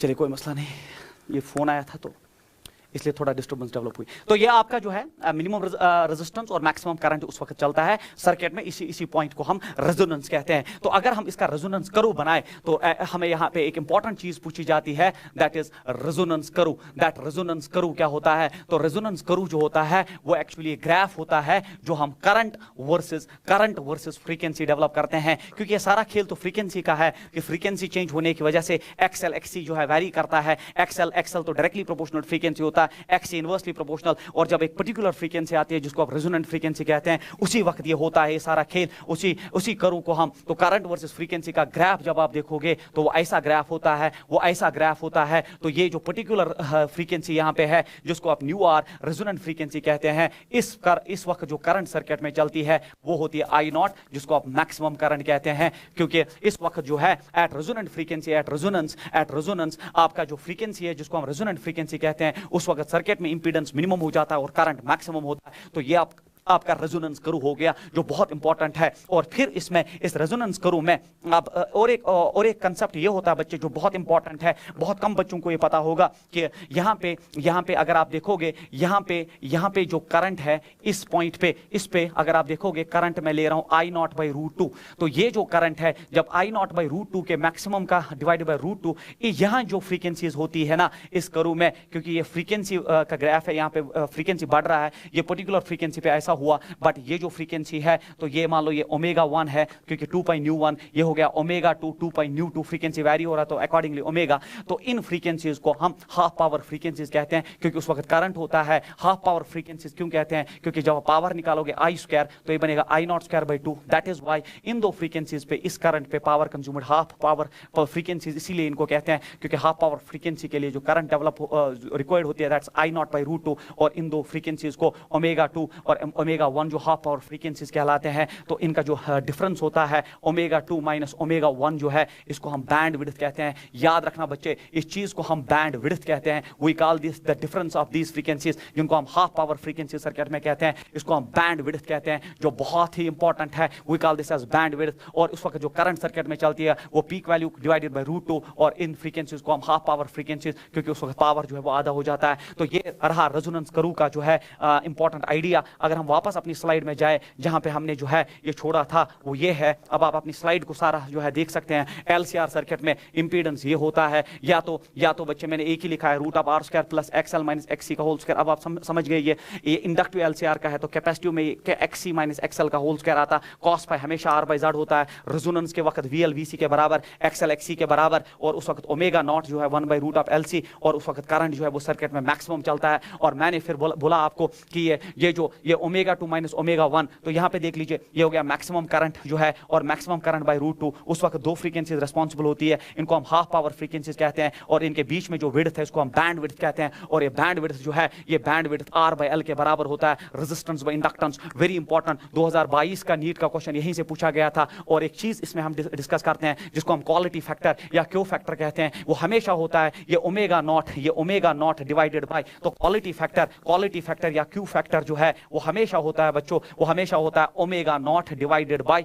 This omega 2 minus omega 1, that is peak frequency to the bandwidth is called as quality factor. So this is very important equation. वही लिखा मैंने quality factor, बहुत कम बच्चों को पता होता है। ये peak frequency, peak value of frequency, जिसको रेजोनेंट फ्रीक्वेंसी कहते हैं, जिस वक्त करंट मैक्सिमम होता है सर्किट में, और divided by the bandwidth that's omega 2 minus omega 1, इसी को क्वालिटी फैक्टर।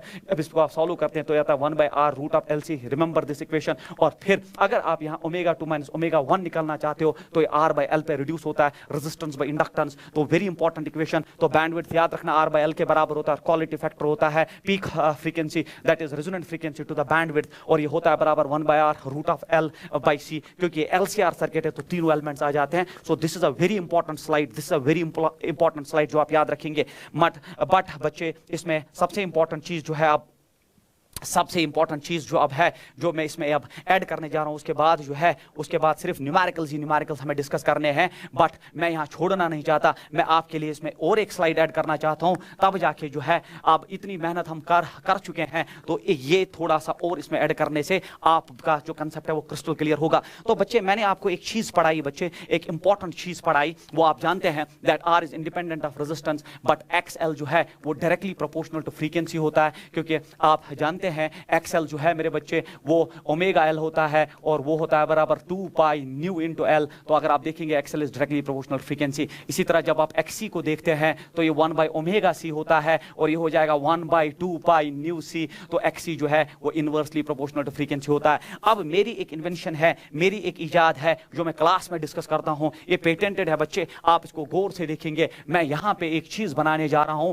और ये आपके कंसेप्ट को बिल्कुल क्रिस्टल क्लियर कर देगा। तो क्या है सर, मैं यहां से लिखूंगा फ्रीक्वेंसी, यहां लिखूंगा मैं XL, और यहां लिखूंगा मैं XC। आराम से समझना। और फिर मैं यहां की तरफ क्या करने जा रहा हूं, तो मैं लिखूंगा इंक्रीजेस, मतलब इस डायरेक्शन में हमारा फ्रीक्वेंसी अब इंक्रीज होना स्टार्ट हो जाता है, इस डायरेक्शन में हमारा फ्रीक्वेंसी अब इंक्रीज होना स्टार्ट होता है। नाउ टेल मी, अगर फ्रीक्वेंसी इंक्रीज होना स्टार्ट हो गया, फ्रीक्वेंसी तो इनिशियली फ्रीक्वेंसी कम थी, अब आप लॉजिक से देखिए, अगर इनिशियली फ्रीक्वेंसी कम थी तो ये कम था, और ये कम था तो ये भी XL भी कम था, और अगर इनिशियली फ्रीक्वेंसी कम थी, ये कम था, तो ये ज्यादा है इनवर्सली। तो ये जो है, अगर मैं लिखूं 2 तो मैं लिखूं ये 10। आपने वो 10 क्यों लिखा? क्योंकि इनिशियली फ्रीक्वेंसी कम है, XC ज्यादा होगा, इनिशियली फ्रीक्वेंसी कम है तो XL कम होगा, फिर फ्रीक्वेंसी बढ़ेगी। अब जब नीचे आ रहे हो आप, फ्रीक्वेंसी बढ़ेगी तो ये बढ़ेगा, और यहां फ्रीक्वेंसी बढ़ने से ये घटेगा, तो ये 4 हो जाएगा, ये 8 हो गया, ये घटा, फिर से आगे फ्रीक्वेंसी बढ़ेगी तो XL और बढ़ेगा, ये 6 होगा, ये और घटेगा, इनवर्सली प्रोपोर्शनल, ये भी 6 होगा। इस फ्रीक्वेंसी को हम रेजोनेंट फ्रीक्वेंसी कहते हैं। ये है बच्चे कंसेप्ट का खेल, कि जिस वक्त XL XC के बराबर हुआ, उसी फ्रीक्वेंसी को हम फिजिक्स में रेजोनेंट फ्रीक्वेंसी कहते हैं। उस वक्त XL XC के बराबर हुआ, और जब ऐसा हुआ, इसको रेजोनेंट कंडीशन कहते हैं। और सर्किट ने प्योर रेजिस्टर की तरह बिहेव किया, जो मैंने फेजर्स में भी आपके साथ डिस्कस किया, प्योर रेजिस्टर की तरह बिहेव किया। इंपीडेंस मिनिमम हुआ, करंट मैक्सिमम हुआ, जो मैंने अभी आपको ग्राफ दिखाया कि इंपीडेंस मिनिमम होने पे करंट मैक्सिमम होता है, और फिर फ्रीक्वेंसी तो बढ़ रही है, ये बढ़ रहा है, ये 8 हुआ, ये घट रहा है, ये 4 हुआ, फ्रीक्वेंसी अभी भी बढ़ रही है, ये बढ़ रहा है, ये 10 हुआ, ये घट के 2 हो गया। तो अब मुझे बोलो, जब हम एंट्रेंस में पूछ रहे हैं at resonant frequency circuit behaves as, सब बोलते हैं सर प्योर रेजिस्टिव, क्योंकि उस वक्त एक्सएल एक्ससी के बराबर हो गया। बट जब हम एंट्रेंस में पूछते हैं बिफोर रेजोनेंट सर्किट का बिहेवियर क्या था, किसी को पता नहीं होता है। तो याद रखना, बिफोर रेजोनेंट सर्किट का बिहेवियर होता है, देख लो एक्ससी ग्रेटर देन एक्सएल, तो बिफोर रेजोनेंट सर्किट का बिहेवियर कैपेसिटिव होता है, और आफ्टर रेजोनेंस देखो एक्सएल ग्रेटर देन एक्ससी है, आफ्टर रेजोनेंस सर्किट का इंडक्टिव बिहेवियर होता है। बच्चे यही चीजें हैं जो कंसेप्ट को अच्छा बनाती है। इसीलिए मेरे बच्चे, अगर आप इस ग्राफ पे आना चाहते हो, अगर आप इस ग्राफ पे वापस आना चाहते हो, तो मुझे बोलो इस फ्रीक्वेंसी पे प्योर रेजिस्टिव की तरह बिहेव करेगा, इस फ्रीक्वेंसी पे प्योर रेजिस्टिव की तरह बिहेव करेगा, और Z जो है वो R के बराबर होगा। इसीलिए जब Z मिनिमम हो गया तो करंट मैक्सिमम हुआ। बट बिफोर रेजोनेंस कैसे बिहेव करेगा, तो वो पूछता है ये कैसे बिहेव करेगा, तो आंसर होना चाहिए कैपेसिटिव। आफ्टर रेजोनेंस कैसे बिहेव करेगा, तो आंसर होना चाहिए इंडक्टिव। यही तो है वो इंपॉर्टेंट चीजें जो बच्चों को पता नहीं होती। ये तो सबको पता होता है कि at resonance it behaves as resistive circuit, current is maximum, ये सब जानते हैं। But before resonance and after resonance जो है सबसे इंपॉर्टेंट खेल है। और फिर मेरे बच्चे, अभी आपका क्लियर हो गया है इस चीज से, तो ये बिल्कुल आपको क्लियर हो गया है। बट अभी भी मेरा मन नहीं भरा है। सबसे इंपॉर्टेंट चीज, सबसे मोस्ट इंपॉर्टेंट थिंग, मैंने जितना भी ए से बी तक पढ़ाया वो मैं आपको एक ही ग्राफ में दिखाऊंगा। ये है वो इंपॉर्टेंट चीज जो आज के लेक्चर का सबसे इंपॉर्टेंट खेल है। अब अगर आप लेक्चर आराम से आपने देखा होगा, यार आप देखोगे तो आपको लगेगा मोस्ट ब्यूटीफुल थिंग है जो मैं इस डायग्राम में बनाने जा रहा हूं। तो आप सब देखेंगे, इधर सब आप देखेंगे। ये हो गया बच्चे फ्रीक्वेंसी वर्सेस ग्राफ का, किस किस के साथ, इस एक्सिस पे या तो आर है, या तो एक्सएल है जो मैं पीछे पढ़ा चुका हूं, या तो एक्सी है, या तो अब ये करंट है, या तो अब ये इंपीडेंस है। तो इस पे मैं सब कुछ बना रहा हूं वाई एक्सिस पे वर्सेस फ्रीक्वेंसी। तो आपको पता होना चाहिए बच्चे, वर्सेस फ्रीक्वेंसी, आपको पता होना चाहिए मेरे बच्चे कि ये जो है resistance is independent of frequency. तो ये आर की लाइन आनी चाहिए। कुछ चीजें जो वही जो आपने पढ़ी है मेरे पास, कुछ चीजें वही जो आपने मेरे पास पढ़ी है। तो मुझे बोलो उसके बाद जो है, उसके बाद जो बच्चे XL directly proportional to frequency, तो ये ग्राफ जो है स्ट्रेट लाइन आ जाएगा, आपने पीछे मेरे पास पढ़ा है। उसके बाद मेरे बच्चे X is inversely proportional to frequency, तो शेप ऑफ द ग्राफ जो है वो रेक्टेंगुलर हाइपरबोला होके यहां से गुजर के चला जाएगा। ये आपका एक्सी हो गया। और बच्चे ये है वो फ्रीक्वेंसी जिसको आप रेजोनेंट फ्रीक्वेंसी कहते हैं। रेजोनेंट फ्रीक्वेंसी देखो, रेजोनेंट फ्रीक्वेंसी के वक्त एक्सएल एक्सी के बराबर मर्ज हो गया यहां पे, और सर्किट रेजिस्टिव सर्किट की तरह बिहेव करेगा। XL directly proportional to frequency, XC inversely proportional to frequency, R is independent of frequency. और इस फ्रीक्वेंसी के वक्त एक्सएल एक्सी को यहां पे कट कर गया तो बराबर हो गया और रेजिस्टिव सर्किट की तरह बिहेव करेगा। बट उसके बाद इंपॉर्टेंट चीज अब स्टार्ट होने वाली है जो इसको और खूबसूरत बना देगी। मुझे बोलो, जब रेजोनेंट फ्रीक्वेंसी आ जाता है, सर्किट में करंट मैक्सिमम चलती है, सर्किट में मैक्सिमम करंट चलती है, तो आपने देखा रेजोनेंस ग्राफ ऐसा होता है। तो ये करंट का ग्राफ है जो अभी आपने मेरे पास जो है आप पढ़ चुके हैं बच्चे कि रेजोनेंट फ्रीक्वेंसी वक्त करंट का जो है मैक्सिमम जो है वैल्यू आ जाता है, और शेप ऑफ द ग्राफ ये है। तो रेजोनेंस, बट करंट मैक्सिमम क्यों हुआ रेजोनेंस पे? क्योंकि इंपीडेंस मिनिमम हुआ, रेजिस्टेंस कम हुआ। इसीलिए मेरे बच्चे अगर आप देखोगे तो जिस वक्त करंट मैक्सिमम हुआ उस वक्त जो है आपका इंपीडेंस जो है वो मिनिमम हुआ। तो जिस वक्त आप रेजोनेंट फ्रीक्वेंसी पे हो, करंट मैक्सिमम हुआ, एक्चुअली उस वक्त इंपीडेंस गिर के मिनिमम हुआ। जब इंपीडेंस Z मिनिमम हुआ, इस पे मैंने Z लिखा, जब इंपीडेंस मिनिमम हुआ, करंट मैक्सिमम हुआ। तो ये तो पूरा ऐसे है आपका। आप तो अभी तक मेरे पास R, XL, XC, I और Z ही पढ़ चुके हो, और वो सारा समेट लिया मैंने इस ग्राफ में। सो this is the beauty of this chapter. अगर आपके कंसेप्ट अच्छे हैं तो आप कहीं फंसने वाले नहीं हो। अगर आप देखोगे कुछ ही स्लाइड्स मैंने इसमें रखे थे, बट एक्सप्लेन सब किया, और इस कम टाइम में किया। ये तभी हो सकता है जब आपका कंसेप्ट अच्छा हो, अदरवाइज ऐसी चीजें नामुमकिन होती है इतने कम समय में। तो अब आपका जो है वो पूरा जो है वो कंप्लीट हो चुका है, जिसमें आप बैंडविड्थ से लेके हाफ पावर फ्रीक्वेंसी से लेके R/L वो सब कुछ जो है मैंने अब एक्सप्लेन किया। और उसके बाद जो है मेरे बच्चे, उसके बाद जो है इसमें एक चीज है जो मैंने वो पहली स्लाइड में लिखी है, दैट्स पावर इन एसी। अब आप ये समझ सकते हो, पहली स्लाइड में मैंने लिखा था पावर इन एसी, फिर मैंने बोला था लास्ट में मैं हेल्प करूंगा। तो याद रखना फॉर्मूला पावर इन एसी जो होता है वो होता है बराबर ERMS multiplied by IRMS multiplied by cos phi, where cos phi is called as power factor। अब आप जानते हो कि there is always a phase difference between current and potential. In pure resistive it is 0, but in pure inductor it is 90, pure capacitor it is 90, कि कौन lead कौन lag वो छोड़ दो, फिर इंप्योर सर्किट्स में भी लीड और लैग है, तो हमेशा इस चीज पे डिपेंड करता है और इसको पावर फैक्टर कहते हैं। तो ये पावर का पहला इक्वेशन डेवलप हुआ, या आप ऐसे भी लिख सकते हो ARMS के बदले E0/√2, IRMS के बदले I0/√2, cos phi तो cos phi ही है जिसको आप पावर फैक्टर कहते हो। तो पावर हो गया बराबर E0 I0√2 होता है cos phi, खेल खत्म। ये आपका पीक वैल्यूज में इक्वेशन, चाहे आप इससे न्यूमेरिकल करो या उससे, दोनों से आपका आंसर आ चुका है। और याद रखना ये cos phi इसमें पावर फैक्टर होता है और ये हमें बोलता है कितना सर्किट में पावर कंज्यूम हो चुका है। और फिर से cos phi जो है मैं पीछे डिराइव कर चुका हूं, cos ऑफ थीटा से डिनोट किया, R/Z, R होता है resistance divide by impedance, LR circuit का अपना इंपीडेंस, RC सर्किट का अपना इंपीडेंस, LCR का अपना इंपीडेंस, वो आप पढ़ चुके हो मेरे पास। और ये पावर फैक्टर का वैल्यू जो है वो 0 से 1 तक रेंज करता है। इसका वैल्यू रियल सर्किट्स में 0.7, 0.8, 0.9 होता है, बट आइडियल केस में या तो 0 होगा या तो 1 होगा। तो कब 0 कब 1 उस पे जो है अभी आपको क्वेश्चन जो है मैं इस पे पावर पे कराने जा रहा हूं। और ये है आपका पहला क्वेश्चन जो पावर पे है, दैट्स EMF का इक्वेशन दिया है, करंट का इक्वेशन दिया है, फाइंड द पावर कंज्यूम्ड। कुछ नहीं करना सर, सोल्यूशन में चूंकि ये पीक वैल्यूज है, ये होता है E=E0 sin ωt, ये होता है I=I0, चूंकि पीक वैल्यूज है तो मैं पीक वैल्यूज की इक्वेशन यूज करूंगा। दैट पावर होता है बराबर E0 I0 divided by 2 cos of phi। Sir अब हम वैल्यूज ड्रॉप कर सकते हैं। E0 का वैल्यू जो है वो 40 है, I0 का वैल्यू जो है वो 5 है, divide by 2 multiplied by cos of phi। ये साइन ऑफ 100 pi t है, ये sine of 100 pi t plus π/3 है, तो ये हो गया 60 डिग्री। तो यहाँ पे cos ऑफ 60 डिग्री यही होता है यार पावर फैक्टर। तो पावर हो गया बराबर, ये हो गया 220 520 220 40 520 100 मल्टीप्लाइड बाई cos 61/2, तो ये हो गया 50 वाट का पावर कंज्यूम होगा। तो ये आपको बोलता है कि कितना पावर कंज्यूम होगा सर्किट में, इसको हम पावर फैक्टर कहते हैं। उसके बाद जो है बच्चे, उसके बाद जो है अगर आपका बच्चे प्योर कैपेसिटिव या प्योर इंडक्टिव सर्किट हुए, अगर आपके प्योर कैपेसिटिव बहुत इंपॉर्टेंट है और प्योर इंडक्टिव सर्किट में हुए, प्योर कैपेसिटिव और प्योर इंडक्टिव, तो आप सब जानते हो उनमें फाई जो है फेज डिफरेंस 90 डिग्री है, क्योंकि इसमें प्योर कैपेसिटिव में करंट लीड करता है पोटेंशियल को 90 डिग्री से, आप ये जानते हो बच्चे। या अगर आप प्योर इंडक्टिव की बात करें तो उसमें पोटेंशियल लीड करता है करंट को 90 डिग्री से, तो cos ऑफ 90 दोनों सूरतों में 0 आता है, इसलिए power consumed by these two elements is 0। याद रखना प्योर इंडक्टिव और कैपेसिटिव सर्किट्स पावर कंज्यूम 0 करते हैं, जबकि प्योर रेजिस्टिव में फेज डिफरेंस 0 होने की वजह से cos 0 1 होता है। तो pure resistive circuits maximum power circuit consume करते हैं। ये चीजें जो है आप लास्ट में ऐड करेंगे। Now we will go directly to the question slides जो है, अब इसमें जो क्वेश्चंस जो है अब हम वही डिस्कस करने जा रहे हैं, and that will complete our interaction for today. तो अब जो है अब आप क्वेश्चंस पे देखेंगे, इनमें जो है अब आपको बहुत अच्छा लगेगा क्योंकि आप सब कुछ जो है अब पढ़ चुके हैं बच्चे। तो will go directly two questions. तो ये है the RMS value of potential difference, तो ये है जो आपसे अब पूछा जाएगा, बट कंसेप्ट्स के लिए मैंने इतना जो है आपका इतना टाइम लिया।